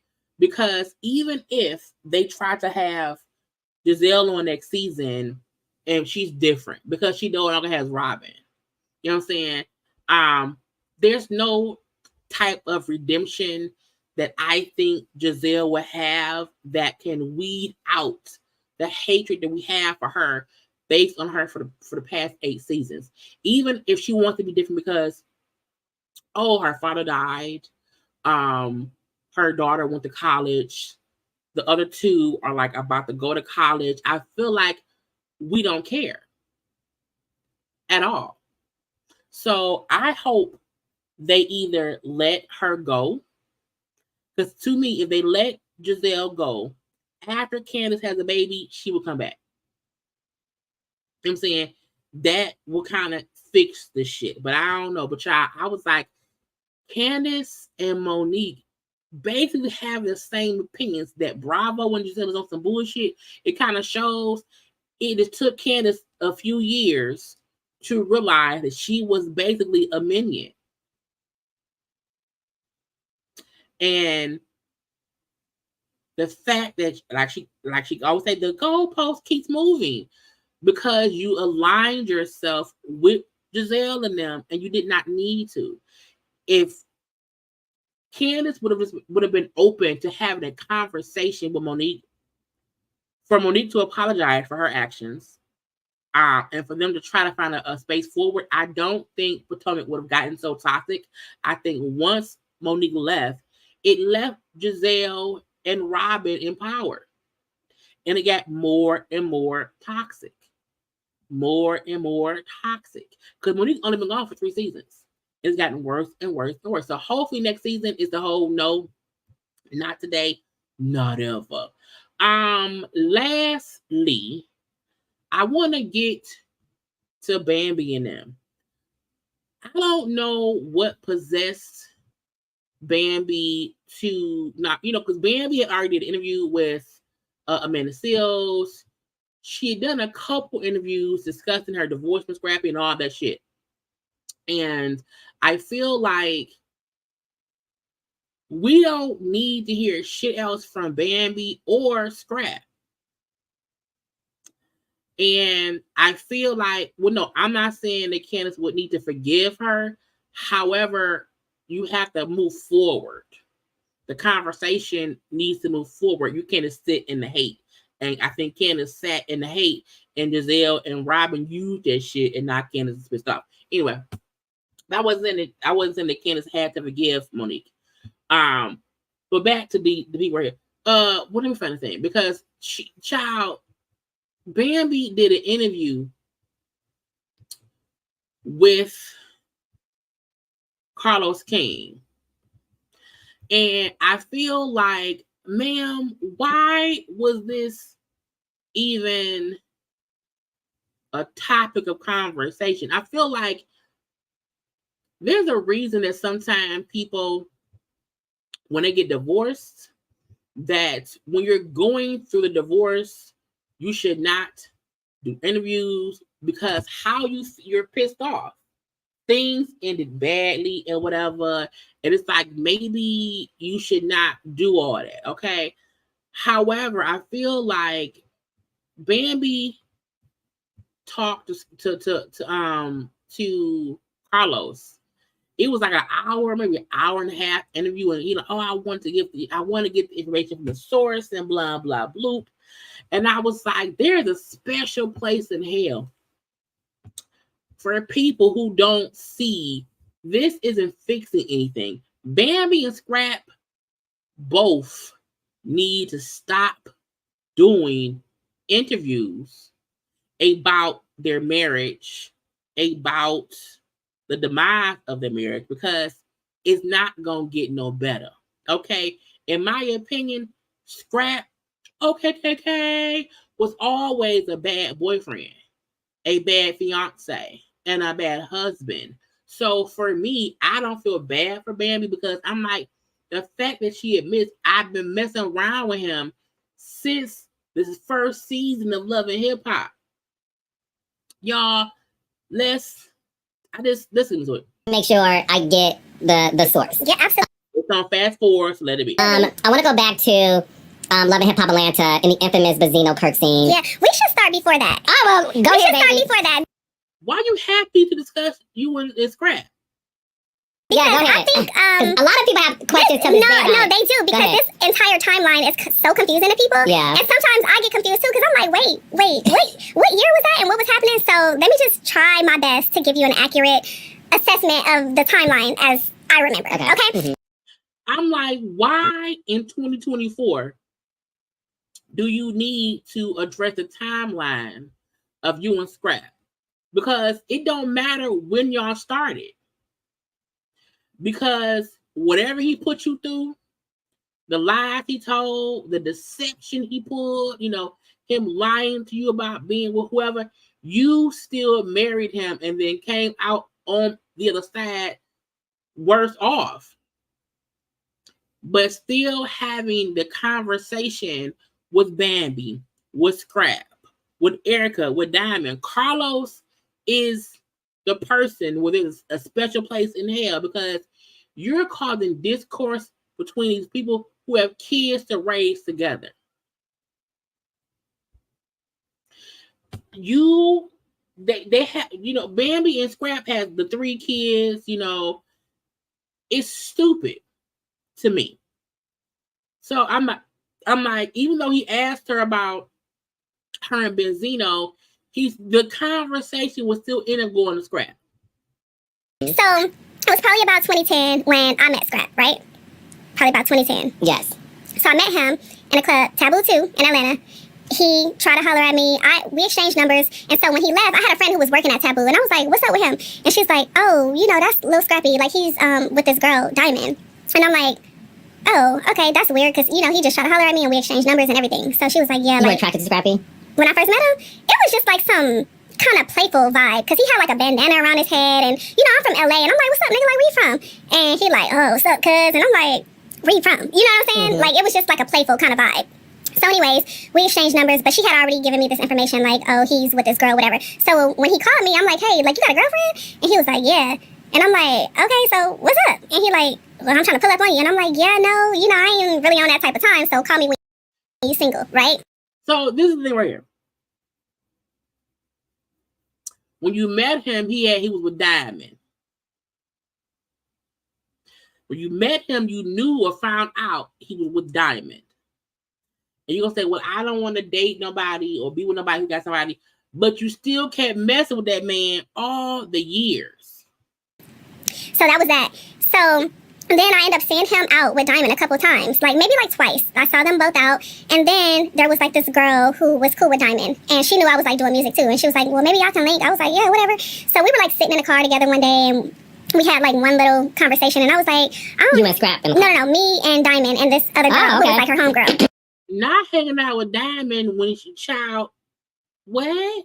And I was like, she kind of like, she cool, but I don't know, she's just not really my vibe. Like, it wasn't really nothing wrong with her, but I was just like, nah, I'm cool. Like, I don't know what it is, but it's just kind of weird. So that was my only like interaction with her, and I was like, whatever. So then one night I'm randomly like in the studio, Scrap calls me. He's like, hey, I broke up with my girlfriend. Like, what you doing? And I'm like, yeah, I'm at the studio. So he comes to the studio where I'm at, and we go outside. We're like talking in the car. He's just like running it, right? He like running his whole entire. Scrappy wears his heart on his sleeve. Yo, but see, this was me being so like. I hate Carlos' laugh, and I sped it up so fast because it's aggravating me. If y'all watching, just slow it down, and the voices won't be so aggravating. I was so green because I was like, damn, like he must really fuck with me. Like he's telling me all his business. And so that's how he got me. I'm not even on cap. Like he was just running it. He was like, yeah, like we were together for 5 years, and you know she left me for Soulja Boy. She tried to take me to. I don't know, like. So clearly, we see Scrap is a person when he break up with somebody, he go and talk stuff to the next woman. He did that with Shay. That's his MO. So it's weird that she knew how he operated from the jump and still married him. Out the country or something, give him some money, and like I don't know, he was just like doing this whole like sob story, and I felt bad for him. I was like, yo, that's cold. You like, damn, Diamond. I was like, these ladies is like, yeah. So that was really like our initial like connection, right? Like he just ran his whole entire situation with her. But I was still confused, you know what I'm saying? Because he had invited me to his house like a couple times. But he said, you know, like they were living together, but she left him. You know what I'm saying? He was like, she left me for another dude, whatever. He's like, I got a studio at my house. So, you know, you want to come through and record? I'm like, yeah, like for sure. So I bring a couple girls over there. Like we go recording some bullshit at his house. But we just like messing around, having fun or whatever. It wasn't really nothing serious. And we really started like to be cool. Like whenever I would be out, he'd be like, where you at? He'll come pull up. I'll come pull up on him. And, you know, we were just kind of like vibing. So then he's like, yeah, I'm about to move up out this house. And I'm sorry. I'm sorry. He's like, yeah, I'm about Girl, what's funny? Ain't it funny? to move up out of here. I'm about to move in with my baby mama. And so I get my stuff together, and, you know, we're about to start doing Love and Hip Hop. And I was like, wait, what? What is happening? I thought that Diamond was the baby mama. Right? Because he said they were together for like 5 years. And so I'm looking at pictures. Whenever I'm trying to like, it was like limited internet like business at that point. It was like media takeout stuff, like whatever. So I'm like trying to Google this fool, like trying to see what's going on. But every time I see a picture of him and her, I see Imani, and she's little. You know what I'm saying? So I was like, oh, that's their kid. You know what I'm saying? So then when he say, well, I'm about to move in with my baby mama, I'm like, wait, didn't she leave? And he's like, no, like I'm talking about my daughter's mom. And I'm like, I'm thoroughly like confused. Were you guys intimate during this time he's telling you this? I think we had probably like got it cracking like once or twice, but we weren't really like in. Y'all weren't exclusive. So he was messing with Diamond, broke up with Diamond, give you all the information. Y'all kind of having sex with each other, whatever. He didn't come tell you, hey, yeah, I'm finna move in with my baby mama and stuff or whatever, and you had no clue. So that was Erica. Meaning Scrap, since forever ago and a day ago, has always messed with Bambi, Diamond, and Erica. No, it wasn't nothing like that. Okay. So I'm like, all right, you know, it is what it is. So then they started filming Love and Hip Hop, and he would call me like during or after like the filming. Look, trust me, I know Young and Dumb. Okay, when she first got with Scrap, that was Young and Dumb. She married Scrap as a full-grown adult. Okay, she should have learned her lesson. I remember one time season one. Yes, he called me one time. He was like, "Hey, I just got in a fight with this nigga named Stevie J," and I'm like, he's like, "Yeah, my baby mama he has some chick, like her name is Jocelyn." I'm like, "Who is this?" Like I'm all into the story. I'm like, "Damn, what happened?" So he just like read it, right? Like, what happened? Like, what happened? Who won? And he was like, "Yeah, she was kind of big, like you know." I'm like, "Okay, whatever." But he really ran it on what happened with Erica and Jocelyn. I ain't gonna repeat it, but. Child, she being messy, so y'all take a second and like the video.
the show.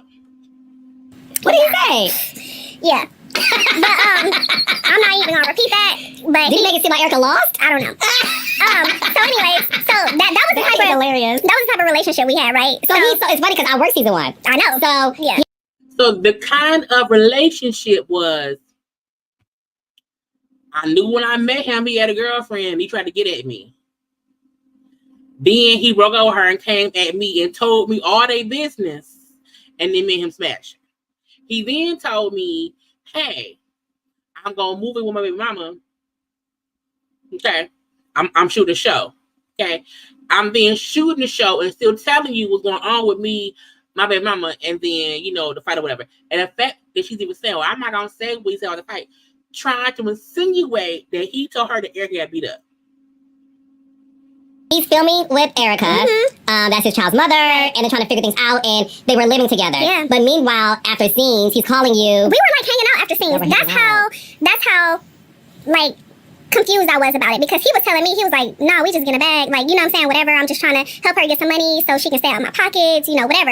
And now, when anybody say, hey, me and so-and-so, it's just for the money, okay? It's just for the money. That's it. We not really together. I feel like if that's the truth, okay, then why haven't you introduced me to her? Because it's fake. You know what I'm saying? When a person cannot introduce you or you can't be around or whatever, that something ain't right. Something ain't right. And again, the fact that she telling us that even back then, she now know he was lying to her, but she still married him. Now, do not get me wrong. Scrap is a piece of shit. But I feel like when you know a dude a piece of shit, why marry him? If you knew he had told you all of him and diamond business, now he's telling you how he only with the baby mama for some money. Like, I feel like he's showing you red flag, red flag, red flag. Friends is one thing. Even fuck buddies is something else. But to marry him and have 3 children, girl. I'm like, whatever, like, I'm just like a butterfly. Like, I'm new to the city and I'm just like hanging out, doing my thing. You're a single woman. You guys aren't in an exclusive relationship. Yeah. And, okay, so, I get all this. Right. So that was the nature of our relationship at that point, right? Okay. So during that time, I think maybe towards the end of the season, me and him started getting like a little closer, right? He started really, really liking me. And I liked him too. Like, I did. Girl, are you seeing him on TV? Or he just filming the show? And if he filming the show and you are supposed to be a person too, why wouldn't he film the show with you?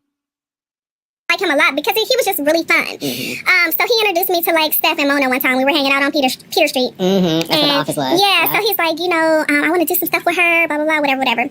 So then I started to notice like a pattern with him and Erica, whatever. And I was like, wait, are you like with her for real? And he was like, he kept denying the fact that he was with her. And I was. So let me try to say how much he denied being with her back then. Granted, it don't even matter. Because we all know Scrap is a what? Lawyer. Scrap is a bad boyfriend, baby daddy, husband, and all that stuff. But I'm like, think about this, y'all. Y'all know season 1 of Love and Hip Hop, they had Mimi, Jocelyn, and Stevie. So you mean tell me that while filming Love and Hip Hop with Erica, that he told you, or he told Mona them he wanted to shoot some things with you, Mona would not have jumped to have another 3-way foolishness of the show? That's what Love and Hip Hop was known for. Okay, Tara, Amina, and Peter. It was always the foolishness of it all. So I feel like, is it really true that he tried to, shoot you to the show too all those years ago? Yeah, Bambi was on 1 season of Basketball Wives, and then that was it. It's like, this one like is like a little bit more than for TV. So at that point, I think I had met like Kirk and Benzino on Peter Street. Mm-hmm. And so I'm like cool with them and talking to them or whatever. And then somehow Benzino, he's like, hey, we're going to do the scene at the cabin, blah, blah, blah. But me and Benzino were cool. Like, I started hanging You go to Benzino. out with him. I ain't never had sex with him or nothing. And I know he's going to like be upset because he hates when people mentions him with me right now. Why? I don't know. Like, I had just saw him, like, on one blog one day. He's like, y'all keep talking about me and, you know, whatever. But anyways, I've never had anything negative to say about him because he was cool. Like, he was a cool guy. Like, me and all my homegirls used to go to his house. Like, he used to cook. Like, we were just chilling. No, he's a great host. Like, he was. She cool with Benzino. She cool and friendly with Scrap. Okay. So cool. And that was it. But anyways, we went and did the little scene at the cabin or whatever. And for me... So at this time, are you and Scrappy... We were still talking. We were still cool. But not exclusive? No, never. Got it. Not exclusive. So at this time, he's in rehab? No, this was before he went to rehab. He was... The night we went to the cabin, for some reason, he got locked up. He went to jail. The night he went to the cabin? Yeah. I don't know what he went to jail for, but he went to jail. And we... So again, remember y'all, she said Scrap took her around to meet Mona and them and wanted to do some stuff with her. We never seen Bambi on the show with any inclination that she was messing around with Scrap. The fact that she only got on the show initially, hanging out with Benzino and Kirk in a hot tub, I'm like, something don't sound right. We're at the cabin, but I was just like, you know, I don't know if he, in his mind, he thought I was supposed to be like at home waiting for his jail calls, me and everybody else he was like talking to at the time. You know, he was like all of our boyfriend.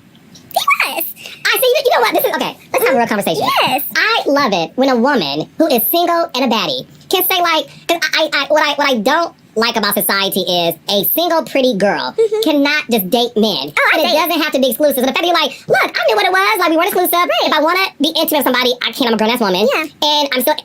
This is why that's bullshit. Because if that was really her shtick, if her thing was I was free, having fun, wasn't no commitment, she would not be trying to simultaneously dog out Diamond and Erica. Because if y'all wasn't exclusive, whatever he had going on with them two wouldn't even matter. That's how I'm like, she's bothered. Because she's not telling the story to just tell the story. She's telling the story to make it seem as if while they was around, so was I. I wasn't waiting for his jail calls, but you were. Because even after he got out of jail, you still got back with him. So I feel like if she was really this pretty, fun-loving, free girl who was having fun, she would not be trying to simultaneously shade the other women she shared him with. I'm still going to date other people. Absolutely. So what you're saying to me that I appreciate is, look, we're kicking it, but in your eyes, we're not exclusive. We're not boyfriend, girlfriend. Right. And you're saying Scrappy made it seem like it was much more than that at that time. I mean, most men do. Like, let's be honest. Men are far more delusional than women. We have I mean, men and women are both delusional. to agree on that. Like, you know, we know that that's a fact. But the fact of the matter is, yeah, like, he was the only person that I was actually, like, intimate with at the time. But we weren't exclusive in terms of, like, me being able to go out with other people because, you know, I didn't know really what he was doing. I really didn't care, but, you know, I didn't care to be, like, going around having sex with other people. Like, you know, that wasn't really my... So I'm going to have sex. I don't want to have sex with random people. So I'm going to have sex with a guy who I know is probably with somebody else because he's shooting a show with another woman. Yeah, Shay was brought on the show as somebody else messing with Scrap. You know, I'm just having fun. So anyway, You're at the cabin. we're at the cabin, and the cabin, so Benzino did tell me, he's like, hey, you can bring some homegirls or whatever. I'm like, yeah, whatever. I brought one girl that actually went in the hot tub. Some of my other homegirls were inside the house. We were like, I don't know what it was. It was like playing cards or some kind of games or whatever. But when it went to the hot tub, it was one of the girls that I brought with me. She was not my friend. She was just like a girl that I knew would kind of be lit. And she was trying to get on TV. And I was like, they looking for some girls to come do this? Like, come. Y'all all was trying to get on TV. You was, they was, everybody was. You know, whatever. And my thing at that time, I'm not gonna lie, like, if somebody else around me was gonna go, I'm like, you go, because I'm not. What? You go. Do what you gotta do, because I'm just gonna be chilling.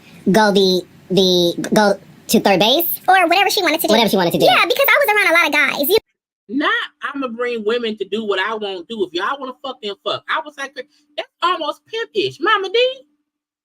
That's why her and Mama D be beefing. They both was pimping. know, I used to hang out with a lot of guys, and I'm like, if y'all gonna do it, that's cool, but I'm just here, you know, for the vibes. So when you went to the cabin, you obviously was like, it's being filmed. Yeah. And I'm here for the vibes. Absolutely. And, you know, I had been on TV already. Right. So it wasn't really a big thing for me. It was just like, I already... Child, not not child. I think at that point she did the one season of Basketball Wives. You not known for being on TV, ma'am. One season does not a star make. You know what time it is. Unless you Cardi B. Like, we're here to film a scene. You know what I'm saying? Like, we gonna make it do what it do. And Benzino and I, we were cool. And we were, I guess, what people would consider dating at the time. Like, we were going out, but we just wasn't having sex, you know? So you were dating Benzino and Scrappy at the same time? Yeah, and I think... So you were dating both Benzino and Scrappy, but only fucking Scrappy, even though you knew Scrappy was shooting a show with somebody else. And let's not forget, at the time, Benzino, child, messy. That's what was like intriguing to like the producers at the time. They were like, oh, now we got a girl who's like, what's up? You know what I'm saying? So that's what I was doing. I was like, I'm gonna date both of them. Who cares? They don't know each other. They're not friends. I love your honesty, baby. Yes. Like, I mean, it's really giving who cares because they weren't friends. They were not. And I'm like, whatever. I'm not married. Ain't nothing wrong with dating. I agree. When you single and you're not in a monogamous relationship, do what you want to do. You know, I'm chilling. Yeah. Yeah. No, so, I'm with it. Yeah. So that's where I was at the time. And then it became a case of may the best man win. They started like getting very competitive with each other. They did? Absolutely. Benzino's like, oh, you messing with him? Ratchet man? Not Benzino calling Scrap ratchet. Benzino ratchet too. And I was like, yeah. Benzino called Scrappy ratchet man? He did. Okay. Yeah. Yeah. Oh, Nuck if you buck. Listen, shit, they out here doing their thing. All right. Yeah. So you're in the hot tub and you're making out. I didn't make out. It was just a little smooch. Come on. Well, you saw it. I did see it. They slow it down. It went from almost hanging out with Benzino, we friends, to we're dating. You know, we were dating. To Benzino and Scrap started going hard to win me. Now we was like smooching. We was a smooch. Down. It's like a hip hop. They slow everything down. The walk up. It wasn't a make out. Yeah. So because everybody obviously was like, they nailed me to the cross for that these days. Because Kirk was married. And you know what? What people did not see was that after I kind of like realized what was happening, like after the fact, I was like, you know, because I didn't know Kurt. I didn't know Rashida. I didn't really know the details of their relationship. All I knew was this man said he got a pass to be able to do whatever he wanted to do. That was like the reason that he was there, right? He said he got a pass. So I didn't know them. You know what I'm saying? I didn't really know the extent of you didn't watch the show and see? No. I did not know what the hell was going on. All I knew was that this man said he had a pass or whatever. And, but now... So you on TV, but you didn't watch TV to see he was filming with... It's giving weird. Looking back, I'm like, Rashida is a real chick because I probably wouldn't be able to stomach, like, bitch, like, you know what I'm saying? Like, you brought those types of vibes to my husband when I was pregnant. And that's how I know she a real chick because even... That's how we know, child, again, like you're saying, all I knew was he was married with a pass. So me and my female friend gonna come help him have a pass, okay? I'm messing with both I mess with both Benzino and Scrap. And Scrap shooting the show with Erica, but I don't care. And he usually would it gives... I don't respect relationships if I'm not in them. I'm not gonna respect. I'm just saying that's what it gives a little bit to me. And like during that time, the girl who was like all over Kirk in the hot tub, she started like doing interviews. She's like doing all this stuff, and I literally put a stop to it. Like she was doing. Remember, Candy had like the Candy Coated Nights going on. It was live. So she was doing an interview at Candy Coated Nights, and I pulled up. I said, "Hey, like you're not doing no more interviews about this. Like that shit is dead." And so I kind of like wrecked that interview like in person. She was on the radio with Big Tigger. I called Tigger. I said, let me in. So he let me on the radio. I said, hey, first of all, girl, you need to pipe down. Like, this shit is dead. You need to end it. You can't supply a married man with cooch and then have it on a show, but then want to shut her down for what y'all participate. Like, you just said y'all knew he had a pass, but now you want to shut her. The girl, you knew that man was somebody's husband. I gave a public apology to Rashida on the radio. I said, I apologize about this. Like, as a woman, my shit was like, it was just not really the best decision that I had ever made. At least she can admit that. I'm saying, and I listen, you're woman enough to admit a mistake you made as a young girl. Yeah, I wasn't thinking about about it. I wasn't thinking about, oh, this lady's pregnant, this her husband. I wasn't thinking about none of that. But once I processed it, I was like, you know what, this is not right. And I checked old girl, and I shut down all her fucking interviews, and then I apologized to Rashida, like publicly on the radio, and then I hit up her and Kirk and met up with them in person. This was like all off camera. This was like some real stuff. And I was like, you know what, like, you know, I apologized to her, and I was like, you know, Kirk is cool, like I fuck with him, whatever. And Did you sleep with Kirk? Huh? No, because these are things people want to know, because the thing is this. I didn't sleep with nobody. Well, and that's why I want to. You slept with Scrap. I feel like she also slept with Benzino. I don't think she slept with Kurt. You to clear the air, because listen, for the general, no, because Bambi, look, that's why I wanted to make sure. I slept with Kurt? Because you have to understand. Okay, I'm listening. Think about it. You're in the hot tub. Yeah. It's sweaty, it's nibbling, it's slow motion, right? Yeah. And then the camera's cut off. You see what I'm saying? The camera's cut off. But I think Kirk has gone on record a few times to say that I left. Like, as soon as that hot tub was a wrap, like, I got the hell on. You know what I'm saying? Like, some people stayed, like, they stayed there or whatever. But I left. There's never been nothing between Kirk and I, ever. Kirk has always been 100. Like, out of all the men. Except when you was in the hot, I feel like you was in the hot tub with him. And on Love and Hip Hop, he has been the most 100 out of everybody. I'm going to get red for saying this. Except when he cheated on his wife and had a baby. Because they're going to read me because of what him cheating on his wife and having an outside baby. Yeah. But guys, besides that, Kirk is a nice guy. No, he really is. Kirk is a really nice guy. And what I respect about him is that, yeah, like, he did have a big ass slip up. You know, whatever they had going on at the time, that was their situation. But this man take care of his family. Like, he hold his family down. Like, he real. Like, he do his thing. You know what I'm saying? And I have nothing but love and respect for Kirk and Rashida. No, same here. Yeah. And at the end of the day, that's their marriage, and they can do what they want to do in terms of their decisions. So when Scrappy and I were talking, he said he saw that hot tub scene while he was in rehab/jail. Yeah. And he said that he was devastated because I want to say, like, around that time you were visiting him. Yeah, so you know how TV work. You know, I have. So Scrap is in jail. See the hot tub scene. Again, the fact that Bambi never came on a show as someone messing with Scrap made me wonder what happened. Why was you really messing with Scrap? Film that hot tub scene, and then me and him started really getting a little bit closer. And so, yeah, I guess once he saw it, like, shit. I mean, I was seeing stuff too that he wasn't being honest about.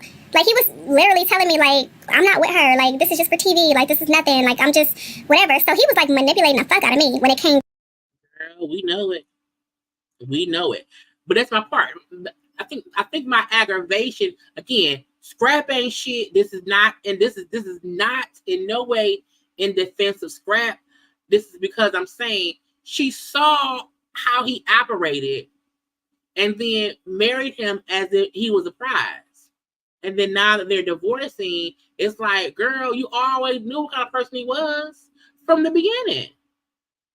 To, you know, what's real and what's not. And because I come from, like, a place of TV, I was trying to give him the benefit of the doubt. I'm like, yeah, I know some of this stuff is, I'm not going to say it's not real, but it's heightened. You know what I'm saying? Like, you take it up a notch because it's TV. And so, yeah, I was like, okay, well, maybe they're not really together. Maybe he's just, like, kind of laying it on, like, really thick for TV. But I was still doing my thing because I wasn't really sure. And when he did go to rehab, and I'm glad that you mentioned that, because way before he went to rehab, he and Erica had called off their engagement. I don't know how long they were engaged. I don't know the details on that because I think I was in LA, like, doing Basketball Wives around that time. So we weren't talking, and I think I heard that he had proposed to her from a producer on Basketball Wives while I was there filming. I didn't know, you know what I'm saying? But I actually saw it when everybody else saw it. I was like, oh. And then at the time when I saw it on TV, he was like, no, it's over. Like, we're not engaged anymore. Like, it's already done. But again, she still saw how he operated, and she did what? Still married him. And I'm just like, well, what happened? And he gave me a whole rundown of what happened. We were... Because he talked too damn much. Again, so you see how he's in these relationships. He will tell you their business and complain about them after things over. So again, why are you surprised at how he's treating you when you saw how he treated the other women? At my grandmother's house, like on Christmas Eve or on, I don't know when it was. It was somewhere around Christmas, and, you know, she gave the ring back or whatever. So when they filmed that scene, when they were in the rehab, it was like way after the engagement had ended. You know what I'm saying? So, yeah. So when it comes to that whole, like, situation, obviously it got to the point where you two were serious. Yeah. And to the point where you guys got married. Yeah. While you were engaged to him, what made you go the next level with Scrappy, knowing that okay, I'm seeing one thing on TV, you're telling me one thing, you're going through all this stuff. At what point did you fall in love and say, okay, I'm going to be committed to you? So we had gone through a few years on TV where it was just like us. You know what I'm saying? Like where it was just us trying to figure it out, and we had some things come up in between, but we paused on the TV for a little while. Did they have a pause, or did they pause, or did the show pause? So we paused on the TV after we got engaged. And we still had like some rough patches. Like it was some really, really rough patches, but we were always able to get through it because I didn't really look at him at that time as like a cheater. Like he, as far as I had known, he hadn't stepped out like, you know what I'm saying, on the relationship or whatever. So whatever we were going through, it was easy for me to kind of like get through it because I really did love him. I really did want to be with him. Like it was, you know, one of those things, like I was in love with him at one point, like really. So the things that we were going through, I was just like, we can get past this. You know what I'm saying? And that's why I said foolish. So every time I feel like she's on this thing trying to, you know, discuss her, Benzino, Erica, and to me, she's always trying to make it seem like I'm better than Erica. I'm better than Diamond. I'm better than Shay. Because y'all remember when Shay was on the show and that whole thing happened or whatever, Bambi kept making it seem as if, well, it's just me and him. And now I'm his fiance. And now we're married. And I'm like, it's just getting messy. And you know, it was an hour, like an hour and a half interview that she did with him. And so y'all can go watch the whole thing like that. I just want to do a little snippet of what I saw on there. Because that's all that I wanted to discuss. So my thing is like Erica too. Bambi ignored so many red flags while they weren't even serious. You saw how he treated not only Diamond, but also how he treated Erica, and then subsequently how he treated Shay. And then on the show, you still made it seem like, well, I'm the prize. I won him. Y'all ain't shit. I'm his wife. Again, beefing with Erica, child, it's stupid to me. It's stupid to me because you saw Scrap is not a good. That's why I said Erica's stupid, because she know how he treated her before and how he was with her while being married to Bambi. So why would you now say because he's not with Bambi now? And so now he's all good with Erica. And when I seen a post, child, I have it because the child, her and Scrap is like on a vacation somewhere. I thought I saved it, but I guess I did not. They on a vacation somewhere together. And I'm like, Erica is making the same dumbass decisions that she made before and that Bambi did. Because if the minute Scrap fall out with Erica or date somebody else, he gonna be an asshole, because that's what he do. Now, maybe he's a changed man. Look, I do not see Scrappy being a Nelly at all. Because we at least seen Nelly in a long relationship with his ex-girlfriend. You know what I'm saying? But every relationship that Scrap get in, it's messy. He's cheating in some kind of way, either emotionally cheating, physically cheating, or whatever. Like, it's not gonna last. So I'm like, for Erica to go and interview with Carlos, and to me, just as a get back to all the interviews that Diamond, Erica, and Scrap has done, to me, Bambi ain't making shit no better at all. And I feel like she looked more dumb now because she's letting us know, oh, I saw how he was back in season 1, but you still married him. And I get young and dumb, but child, not with 3 kids, not with a whole husband, no man, no son. I feel like Erica saying that she loves Scrap was her being young and dumb. And you stay young and dumb too long, child, because now look at your life. Now I know she's happy to have her 3 babies, you know what I'm saying, their blessings or whatever. But Scrap always showed each woman who he was. Each of them just chose to ignore it to win. I don't know what they want. Well, all of them won babies. But not Diamond. But Diamond don't have a kid on him. But child, it's foolishness. It's foolishness. Anyway, y'all, that's it. That's all. Okay. I hope y'all had a good time tonight, y'all. We got a little bit over 2 hours or whatever because we'll watch along, but a good time was had nonetheless. I'll be live sometime tomorrow night. Well, no, tomorrow night. I think so. If good stuff happen, I'll come on. We shall see. Okay, but y'all make sure to come back on around here. Okay, make sure listen up to like, subscribe, and share. You heard my moderators. Like, subscribe, and share. Okay, I want everyone to have a good night. Thank y'all for watching the live. Again, thank y'all those watching live, who watch the real play, and all that stuff. I want y'all to be safe. Be safe. Be safe. I love you all. I love you all. I will talk to y'all tomorrow sometime. Okay, but again, like, comment, share, follow me on social media at JayLeesCorner on IG, Twitter, and TikTok of the top. I gotta go. Bye.